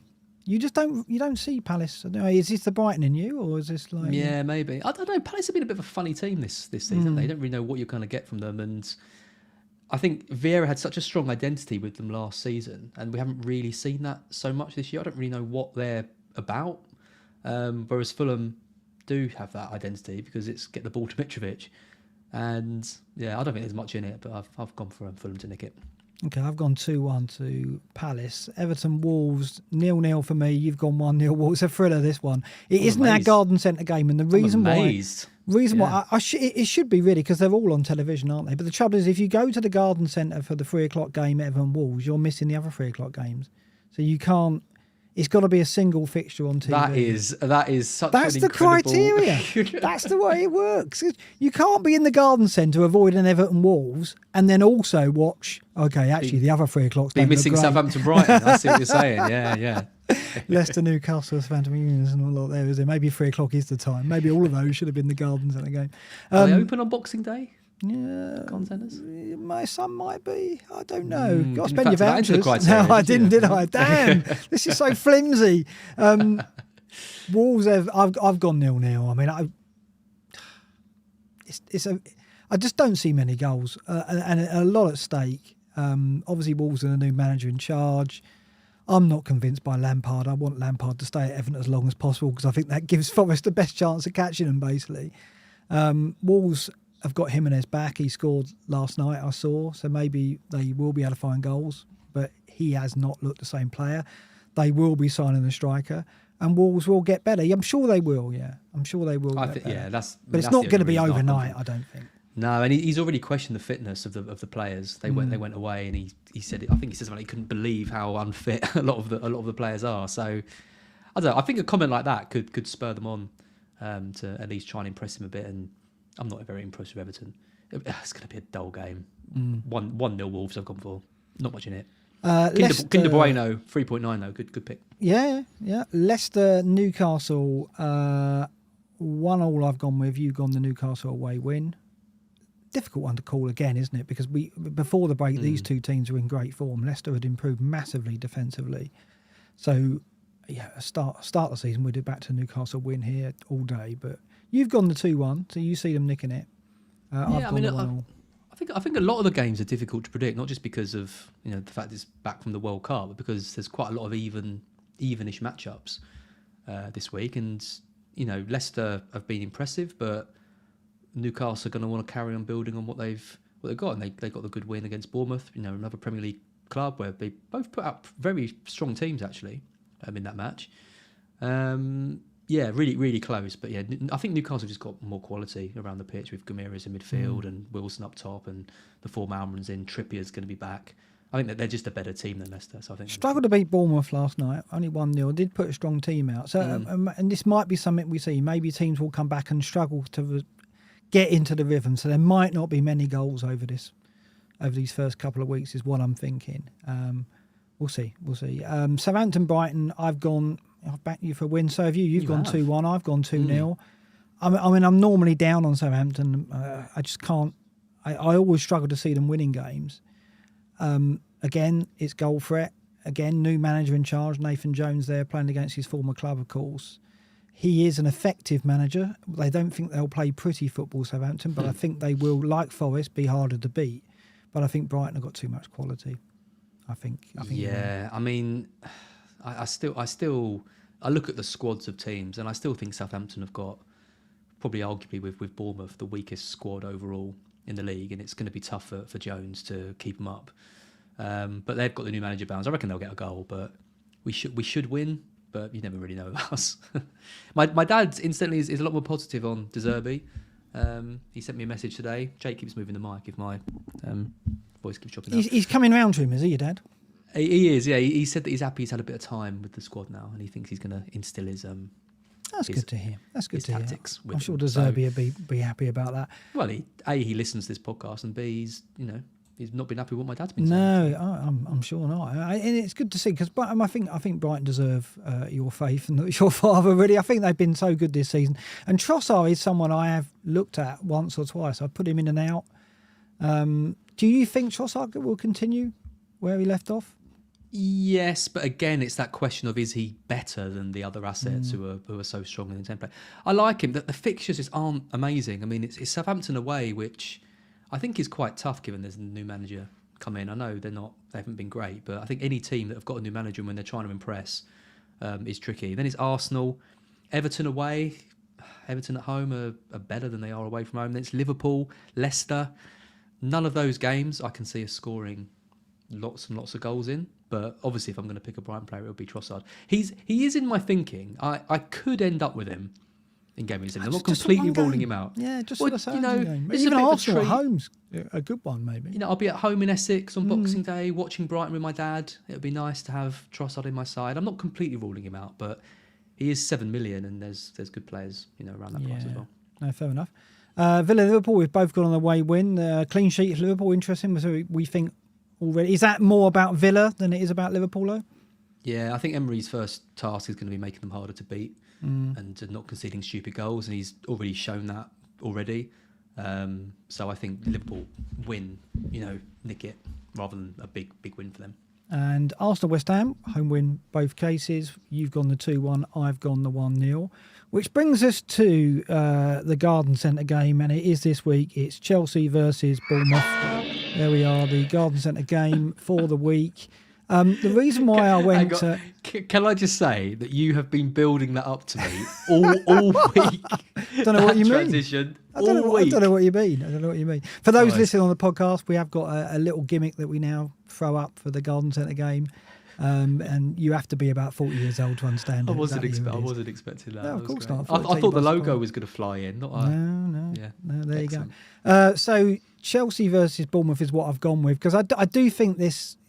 I don't find Chelsea under Potter good to watch. Sorry, I just don't at the moment. Don't apologise to me. I'm more than happy to you say that. I do find them a difficult watch, and I think Bournemouth will go there and make it very, very difficult, as they have done for several teams so far this season, as they did for Newcastle last night. So I do think this will be an atrocious battle. I think Chelsea will nick it 2-1. You've gone 2-0, but I don't think it'll be very pretty, this game. Was that Titchmarsh, by the way? It was Titchmarsh. And is that Garden Force? Was that called? Ground Force. Ground Force, of course. Yeah. I can't remember the third chap. I'll have to look that up. Doing him a disservice now. He's probably watching, so sorry if it offended you. I know Titchmarsh is a big fan. United Forest, we've both gone 2-0. Tell me your reasoning behind that. Go I think United are a better team than Nottingham Well, thanks Forest. very much. Yeah, Tommy, it is. Well done, Cadge Peps. Cadge Peps Tommy. rightly identified it was Tommy from Ground Force. Yes, my narrative here, and I've thrown a few forward tonight, is that we go one down early. We then look like we're going to get back in the game. We get caught in the break. Bruno scores a second, basically. That's what I reckon. I would be tempted to put a draw in for this, a 1-1, if you had Henderson. Yeah, Hennessey's no mug though. Good keeper, I think. You know, he kept Danny Ward out of that Welsh team. So Danny Ward's the best keeper in the Premier League. So that is true, and argue that was a disaster. Well, yeah, maybe. Okay, well, 2-0. We're both agreed on that. We're both agreed on the Wednesday game as well. Leeds against Man City. I think this will be entertaining. I think Leeds will have a go. And I think City will give up opportunities. And coming back, another thing we don't know. Just as I said, will attacks gel? Will defences be resolute from the off? I think City could be more cautious, but I still think that they'll run out winners, but they'll concede. 3-1 I've gone for, you've gone the 3-0. Really no question over it. They're lucky to have a few more days as well, City, to train and get players back, and I think that's going to help them in this game. If they were on the Monday, I think that you could argue that there might be a few issues, but they've got a lot of time to get most of their players back, and they'll go full strength and should have too much for Leeds. So, yeah, I think so. 3-0. But Rodrigo should nick a cheeky one and then put himself in our thoughts again. Captain Matrix, this matters, but not very much. Oh, Haaland, obviously, game week 17. We'll touch on it very briefly. We're not going to go into too much detail about game week 17 captaincy, because I think Haaland is going to be a gimme for this, and there's not too much of an argument to counter that. Then game week 18, he plays Everton at home, and again, you can't question it, can you? You get to 19, and then obviously we have Mitrovic of a double game week, and we've got Chelsea assets of a double game week as well. So that's when you bring in Mount and Mitrovic as options to counter Haaland, who only plays Chelsea. But then, of course, in game week 20, Haaland does a double game week, and that could be City's only double game week of the season. It could be that we bring out the triple captainship at that point as well. Are you thinking about that? Yeah. I think so. Haaland with definitely going to play. I mean, you could get another double game week down the line, and it's an easier set of fixtures, but he misses one. He's definitely going to play against United and Spurs. I don't trust either of those two defences too massively anyway. More than likely going to. So boring though, isn't it? So boring. Yeah, but whatever. It's Haaland. I'm happy. I'm happy. I think people will try and avoid it because of the fixtures. And it's funny. I was listening to who got the assist tonight, and General was on, and I think at one point he said maybe it was General, maybe it was Tom or Lucy, but the phrase "too easy" was used about this season and about the template, and it almost is too easy to go, oh, let's just stick the triple captain on Haaland. Yeah, is that why you're 4.1 million? Sorry. Is that why you're 4.1? Well, no, but I mean, in terms of your decision making, there's often so much pointing you towards one decision, isn't there, at the moment? There are many things, as we said, pointing us towards going with the template team, and it's very hard to build a case against it. But I say that's pointing at Haaland for triple captain, isn't there? I say that snarkily because it was a bit snarky, but also it could be a reason why you're 4.1 million, because it is easy, and we're trying to find ways to go against it and be clever and do things. Totally. But I'm not talking about too easy as in this game's easy. I'm saying too easy in terms of you overthink, don't you? The options are pointed out to you and signposted, and it's signposted that we should put the triple captain on Haaland, and game week 20 is the one to do it in. Because not only is there a chance that City don't get a later double game week, but even if they do, it could be they're going for Europe and have won the league by then. Who knows, right? So it's a risk if you leave it late to like the double game weeks to come, which will be like 34, maybe 37 again, I imagine. It's interesting when you compare it to last season when it looked so obvious for Salah in that double game week, right? He had Leeds and I forget who the other team was, but and then suddenly those double game weeks dropped in, and then like you yourself went for the wildcard strategy, and things turned around. So things can turn around quite quickly, but I think similar to that. I think when you look at these fixtures, you've got to say that Haaland is the favourite. Incidentally, I've sacked Joe and Tom from the captaincy video on Scout. You just canned the whole. Just canned video. it. Well, what's the point? Yeah. What is the point? It's you look at this matrix, and you can make justifications for other players, but you're not going to do it. Like, there's no reason really to do it. Too easy. Well, I did this to see whether or not there was an option. Even in Game Week 21, Haaland at home to Wolves, are you really going to go anywhere else? I mean, there are good players, there are good fixtures, but the danger of going against him in terms of EO, the easy path, like I said, or the path of least resistance, I've so often gone against that, and that's why I'm 4.1 million.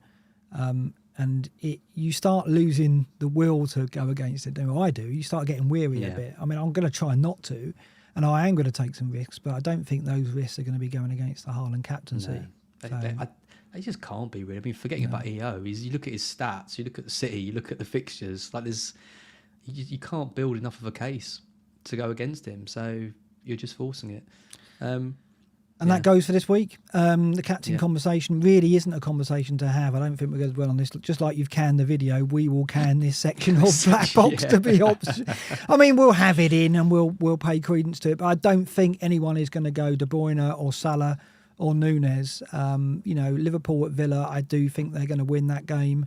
I don't think they're going to win it by a big margin, whereas Haaland and City could go to Leeds and score 3 or 4 goals quite easily. Again, one of the reasons why I did debate keeping the captaincy section in the Scoutcast and why we might want to keep it is because I don't want to dissuade people from thinking that they can't captain someone other than Haaland. Like, obviously, if you don't think he's going to score many goals in the game, then don't captain him. It's that's always the way that I advise. But you look at these charts and it's just sad. Are you seeing goals for assists? Look at that.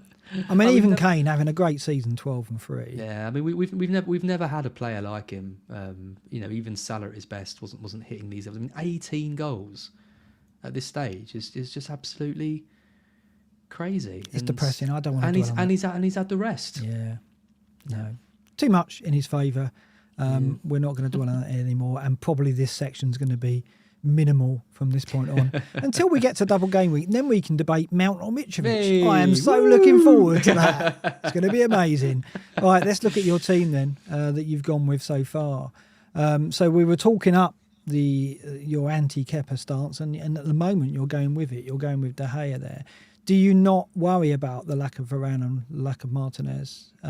Possibly for the first 2, and then back for Wolves maybe? Yeah, I mean, I do, but like I said, that's the time when they got the 2 easiest fixtures. So it's not like they got 2 kind of tough fixtures without them. They should have it. I mean, Lindelof and Maguire is still a good partnership. It's not I know Maguire's not really been doing it for United, but he's come off the back of another good World Cup and another good performance for England. He didn't make it into the team of the tournament. I think I saw the ITV team in the tournament. Yeah, he was close and around there, and he didn't really put a foot wrong. So again, it's difficult to know how he's going to come back in, but I'm expecting United to keep a clean sheet against Forest. It's just I don't know about De Gea as an option, and whether I want to keep him kind of long term. He's a bit more money than Kepa. Maybe I do just go for Everson. Maybe I do go for Ramsdale and just go for the better defence. I don't know. That position is. We talked about goalkeepers lows. I think you're overthinking it, not going Kepa. For me, I mean, James, I'd go with him. I've got him as well because of the upside. It's massive. If he might miss games, but he might also get double figures in games. Like he's very explosive when at his best. But will he play both games in a double game week? No, that's why you want Kepa there, right? I definitely will not be going for Kepa. You're definitely not. I can't talk you into it. You can't. You can talk me into many things, but you can't talk me into him. He's not. We don't know if he's fit for a start, although we probably will by the deadline. He's got the rotation with Mendy. Chelsea are poor, and I've already got James. There's no way. The only way I'd go for Kepa would be if I took James out. If James got a knock-on injury or something. But yeah, I'm not going to try then. I'm not going to push you on that point. What I will push you on is: are you not worried that your backup defenders are Bueno and Patterson, given that James won't start every game? I can't see James missing not playing any minutes in the 90 in any game. I think he needs to play. They need rhythm. They're going to need to bring him on at some point. And Yeah, I mean that is the difference with my team value and someone else's. Is that if people, my team value isn't amazing. There's people with 0.4, 0.5 in the bank, and then I could go up to a Castagna or someone better. So it's not really ideal, but I don't think James is going to be a 0-minute man. So I'm not too worried about it. But Kulusevski to Mount would solve it for you, right? Oh God, no. Shall I push you on that one? Honestly, Again, I don't like to tell people what they should and shouldn't do. It's your team, do what you want. But Mason Mount, 11 blanks in 14. If you knew my pain when I started the season with him over all of the other 8 million mids, who were all miles better than him in so many different senses, you would not be considering him. No way, Mason Mount. No way. Awful FPL player. Awful. I think that when I heard he had the injury and he was a doubt, I was quite pleased with that because I was finding it difficult not to go with him. That's sounds so harsh out of context. I know. I don't want to wish an injury on anyone, but it kind of did kind of like persuade me that, okay, it's okay to go without him, because I think logically with 4 fixtures in the next 3 game weeks and a player who's likely to play every game, Potter seems to like him, and a player that we know he has it in his locker but hasn't produced it this season, and the data shows that. But he was logic still suggests he would be the mid-price mid to go for, the 8 million mid to go for. He's 7.5, so it would free up some cash if you drop down from Kulusevski. But I admit Kulusevski is a more attractive option. I think he's a fantastic player. The data's strong in his favour. And it really depends how Spurs react and how big a factor, where Kane is really, because Kane's so pivotal to how they play, of course. No Richarlison, Kulusevski should be in now to end of Feb, we think, or certainly mid-Feb. Yeah. So I see the logic, but Mount, strangely alluring, even though the data's terrible. But you're not going there. So that's another thing. You're no Kepa for sure, no Mount for sure. Absolutely. I'm not going to turn up on Boxing Day morning, click on FBL and see you've gone back on that, right? If I turn up with either Mount or Kepa, I will buy their jersey from the Chelsea store and wear it on the next stream. And you can wear your Lingard one. I don't like these people who make these kind of hollow promises and never follow it through. Okay, elsewhere in the team, I mean, it's pretty template other than that, isn't it? You haven't gone Salah, you've gone De Bruyne, so you're just going with Darwin. That enables you to obviously have the likes of Kulusevski rather than a cheaper midfielder option. But you obviously have struggled for money here. Andreas is in there because of the double game week as well, as is Mitrovic. But yeah, it is pretty template. Do you look at this and think you haven't taken enough risk? Having a Crufts moment there. As you're all right, you're back with us. So I said my headphones ripped out by my dog jumping off my lap. Fair enough. Do you look at this and think, oh, I've got to take more risks than this? That's too close to what I'm seeing elsewhere. And does it even matter to you that you're looking on Twitter and you're seeing this team staring back at you in many, many places? Nah, not really. I mean, the only thing I like to do with looking at the Twitter template is looking for players who I don't think are great options and go against them. So Kepa and Mount, for example. Like, I look at those, and the more of those I see in people's teams, the less I want them in my own one. I very rarely look at people's teams and think, oh, they've got all these players, I want to get them in as well. That's just not really how I like to play it. I mean, there are spots available here. I mean, when you've got De Bruyne and Darwin, and Cancelo and Haaland, you kind of are a little bit limited. But I mean, the Kulusevski spot is a bit open. I could end up with Maddison. That's the one, isn't it? Yeah, and also Mitrovic as well. I do like Martial. Yeah, I do like Martial in that spot. Target that Forest game, see what happens with Mitrovic. Because if Mitrovic gets booked in that Palace game and then misses Southampton, that's an annoying one, So I'm kind of tempted to roll with Martial for the first 2, and then if Mitrovic doesn't get booked, then go to the. But that's the other thing. We talked about the captaincy with Mitrovic. If he goes into that double game week on 4 bookings, are we going to want to captain him? Because if he gets booked in the first game, he misses the second one, so it creates even more problems. Is that the case? Let me just check, because Focal did a great graphic on this as well. So Mitrovic is so his 19th game is game week 20. Yeah. So it does mean that he could possibly get booked in the first game and miss the second. Yeah. So that probably does. That means Mount captain all day, doesn't it? Do you know what I mean? There's again, Mitrovic is a great player. I really like him in that Fulham system and everything. But I'm looking at him and thinking he's in everyone's team. Is he someone who I can kind of dodge for a bit and then bring him in maybe for 20 if I kind of need to. So, if I do go for Martial over Mitrovic, then I probably won't go for Rashford because I don't really trust the United double up. So, there are definitely things that could change in this team. This was just the one. Then you could go Rodrigo and upgrade one of your defenders, maybe. But Rodrigo's fixtures aren't strong. I'd go Trossard, wouldn't I? If I was gonna, right. It could be Trossard and Martial instead of Mitrovic and Rashford. Can you afford that? Potentially. You can't afford that. Yeah, I can. Have you got money in the bank then? I've got like a little bit, not a lot. Because Rashford and Martial are the same price, and therefore, how do you go Rashford 6-7 up to Trossard? I do De Gea to Kepa. Oh, so you do Kepa. There you go. He's going back on it already, aren't you? and wear his bloody jersey on the next stream. Yeah. No.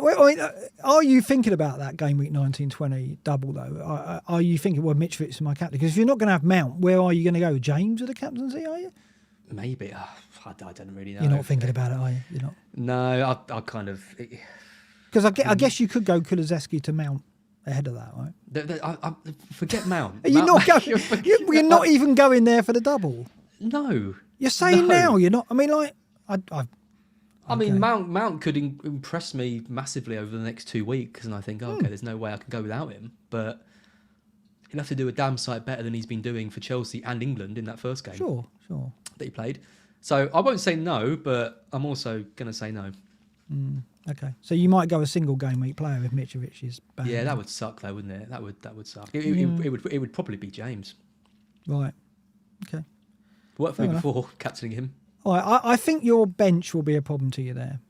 I think one of the things that we don't know is we don't know how fit James is. That's the only thing, right? We don't know if Potter's going to throw him back in, and I think then you're Patterson deep, aren't you? Which might not be a bad thing. Bueno could be.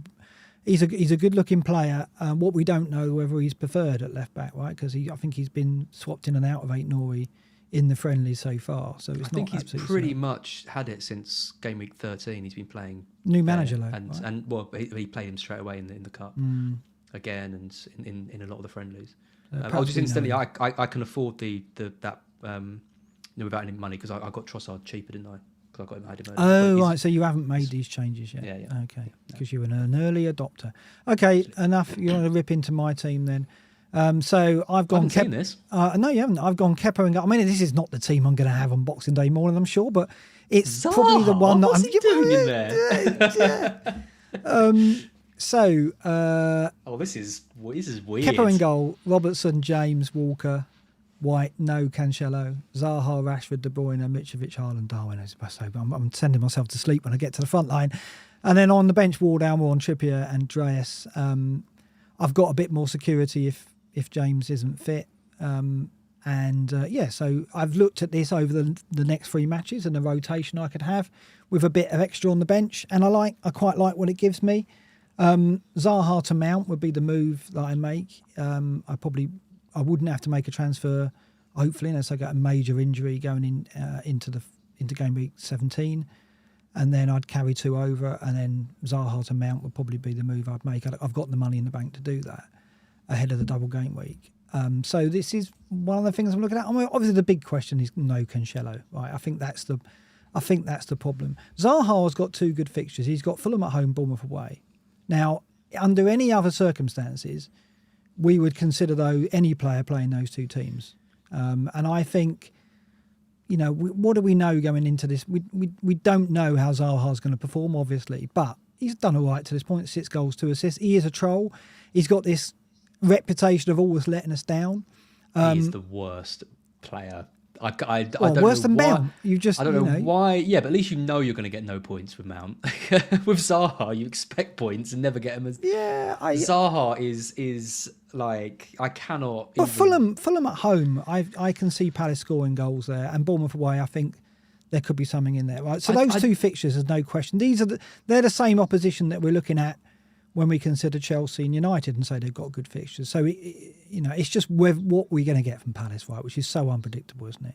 So, yes, I could go Mount instead of Zaha, or I could not have Robertson and go Kulusevski like yourself, because that's another squad that I've looked at. I do like the Kulusevski option, but I just quite like going with Robertson. I like taking the gamble there with him. Forget, I just can't understand your bench. Why are you benching Almiron and Trippier? What, Leicester? Yeah. Well, I might not. I mean, there's all kinds I'm- of options there. I don't have to play Walker at Leeds. Perhaps I don't back City to keep Third clean and sheet. fourth top scoring players in the game, aren't they? Almiron and Trippier. Yeah, but Trippier's definitely third. Again, it's like, how much stock do we put in what we saw of Leicester before the break? I mean, defensively, they were really, really strong. And I don't think Newcastle are going to go there and knock them over. You play Trippier over White, Maybe. surely. Yeah. So there's all kinds of Surely. variations here.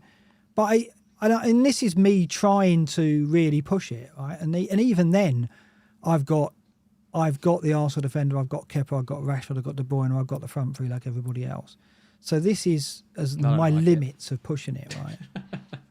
And I've got Almiron and Trippier like everybody, and Andreas. So I've got so many players that everybody else has got still. I just think if you're looking to push it, you go for like Wilson over Almiron, you go for like a Maddison or a Kulusevski in there, you go for a Martial.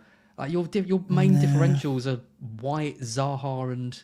No, White's not a differential. A lot of people are going to have White, I think. They're not playing him though, not in the back four.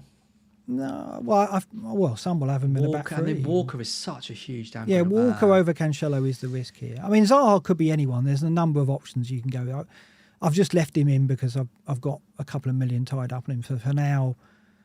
But it could well be Kulusevski there. So the risk is definitely Walker over Cancelo. I don't think there's a risk elsewhere because there's much of a muchness of Zaha, Mount, Kulusevski. No one can sit here and say that's definitely the best option because we don't know what we're going to get going into Gameweek 17 and what, I think, as I said at the top of the show, we're going to have to probably adapt quickly to a few things that we see that might have changed. Like Zaha might be playing up front again. We don't know, right? Mm. Robertson's fun. I like he's the Robertson fun, pick. but I don't like anything else. well, everything else, most of it is the same as everybody else. So the only differences here are Walker and Zaha, other than Robertson, And really. double Chelsea defence I don't like, and playing White. You don't like Kepa, but the world likes Kepa. No, You're about the only one I've met so far who's been against the world's wrong. Well, I mean, like, even those who are saying, I'm looking at Kepa and I'm looking at options, they're still acknowledging that Kepa's probably... When Edouard an easy Mendy option. starts Game Week 17... Oh, there'll be yeah. He shock. won't. No, I do think Kepa is first choice until he loses it. Yeah, so I don't know. I'll probably end up with Cancelo in there, and I'll probably end up with Robertson to Patterson, and I'll probably end up Zaha to Mount or something dull like that. It's. I think the message is, I think it's very hard to push against what we're seeing out there as the kind of the accepted squad. I think you end up looking at a squad and going, can't really justify it, which is why I'm doing that, looking at this thinking, I mean this with no venom at all. You don't need to worry about what everyone else is doing on Twitter. I know, but I think at my rank, I've got to think. Surely I've got to take one or two risks. Surely I don't want to go in with a squad when I've got the option of refreshing my squad totally.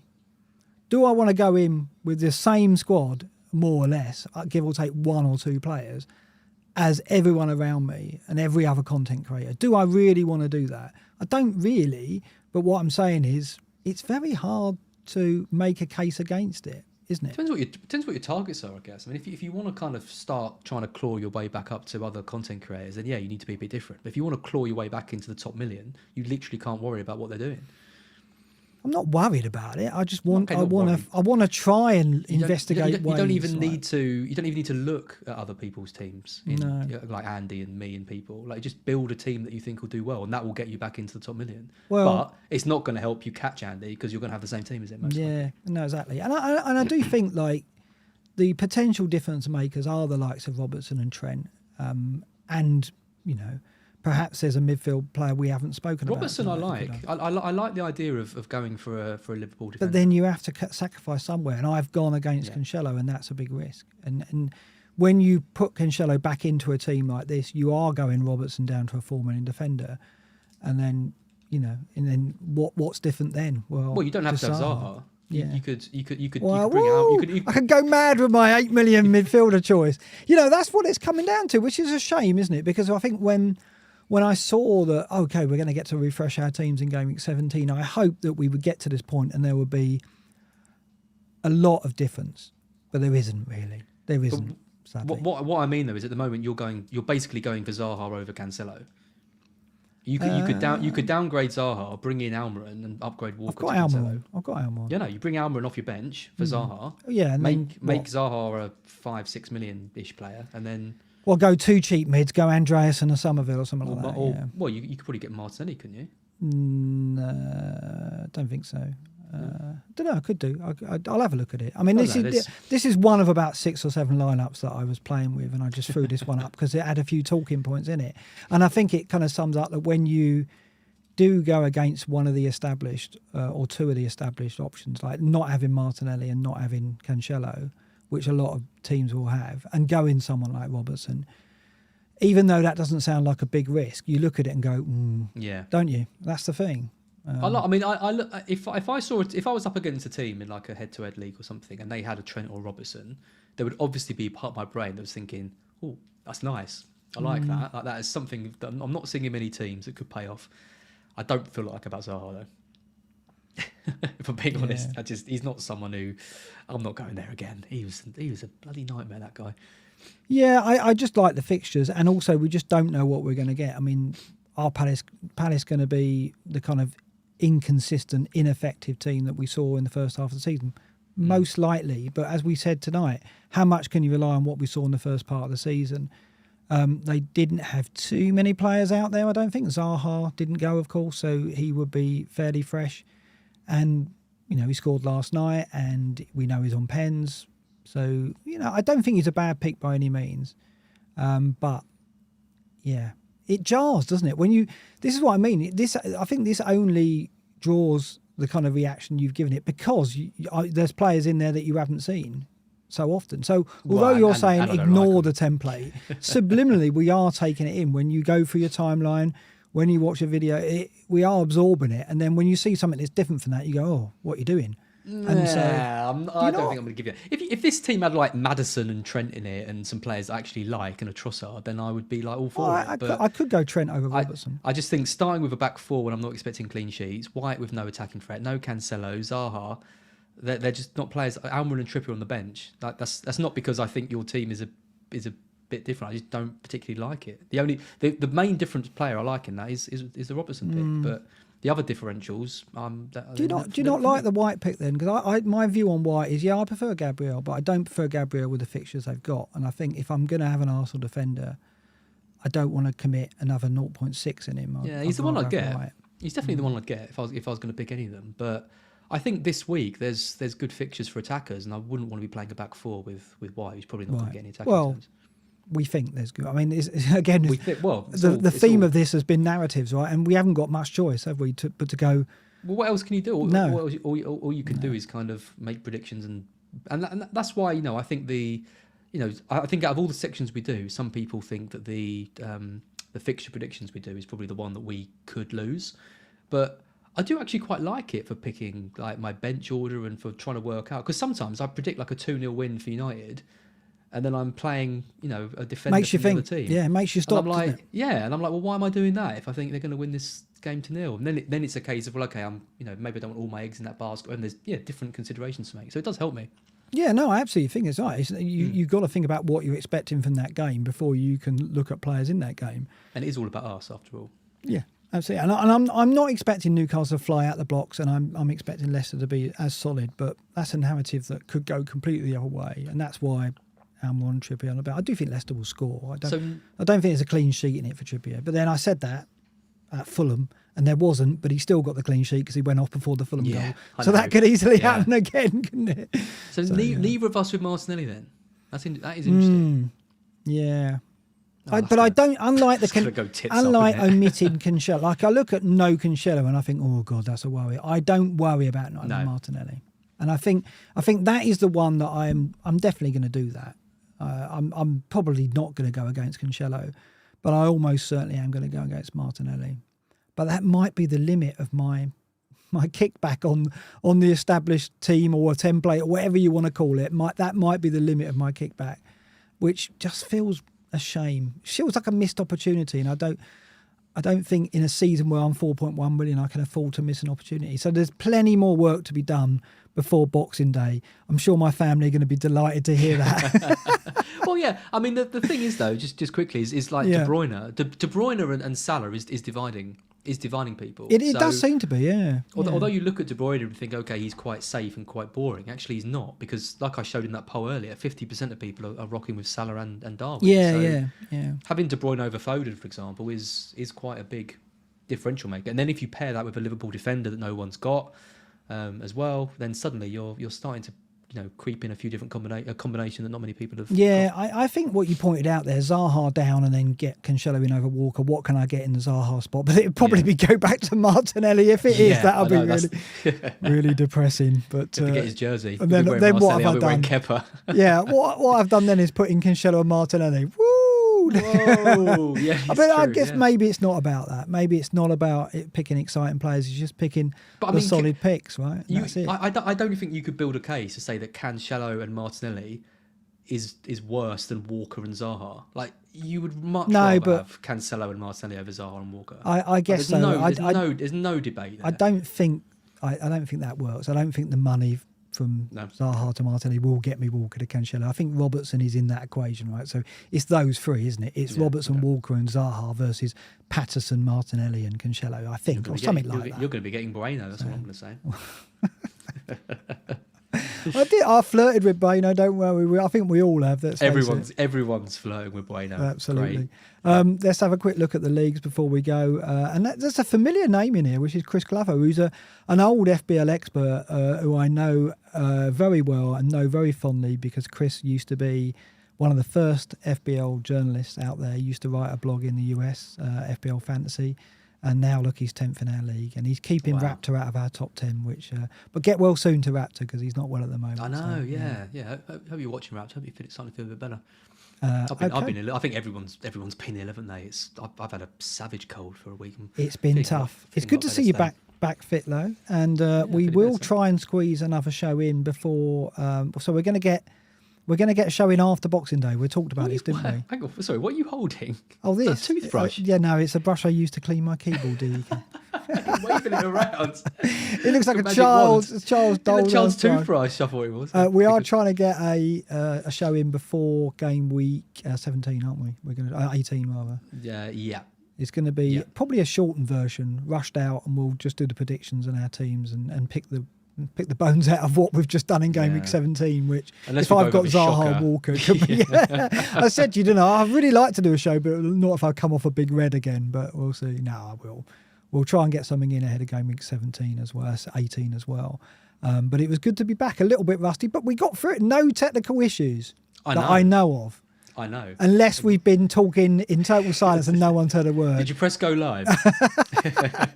No, believe it or not, that did happen in the test. Can I just say as well that this is the longest stream on the shortest day of the year. 2 hours 33 minutes. That's 2 hours 33 minutes. No, it's not been that, has it? Has it not? That's what I've got on. No. I think it's 2 hours. Oh, is that just how long minutes. we've been? Yeah. Is that just how long we've been? That's how long we've been nattering, but that's not.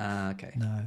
So yes, thank you very much. If you have stuck with us, please like and subscribe. There's our little like and subscribe little graphic there. If you've got this far, well done. You deserve a medal. Listening to our narratives, listening to our whining, and listening to me desperately trying to be different and probably failing again. Thank you again for your support. Look, I might not go with Zaha. I knew he'd touch a nerve. He really has. That's why I went for the emotive lineup. You could have Trossard and you've gone for Zaha. You know that's going to Trossard tempting. Yeah.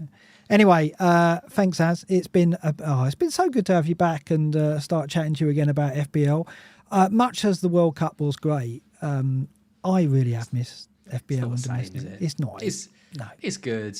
I did enjoy the World Cup. It was some amazing games. I mean, the final in particular is probably one of the best games of football I've ever watched, and for that to be in a World Cup final was big. But yeah, I'm really looking forward to the domestic season starting again.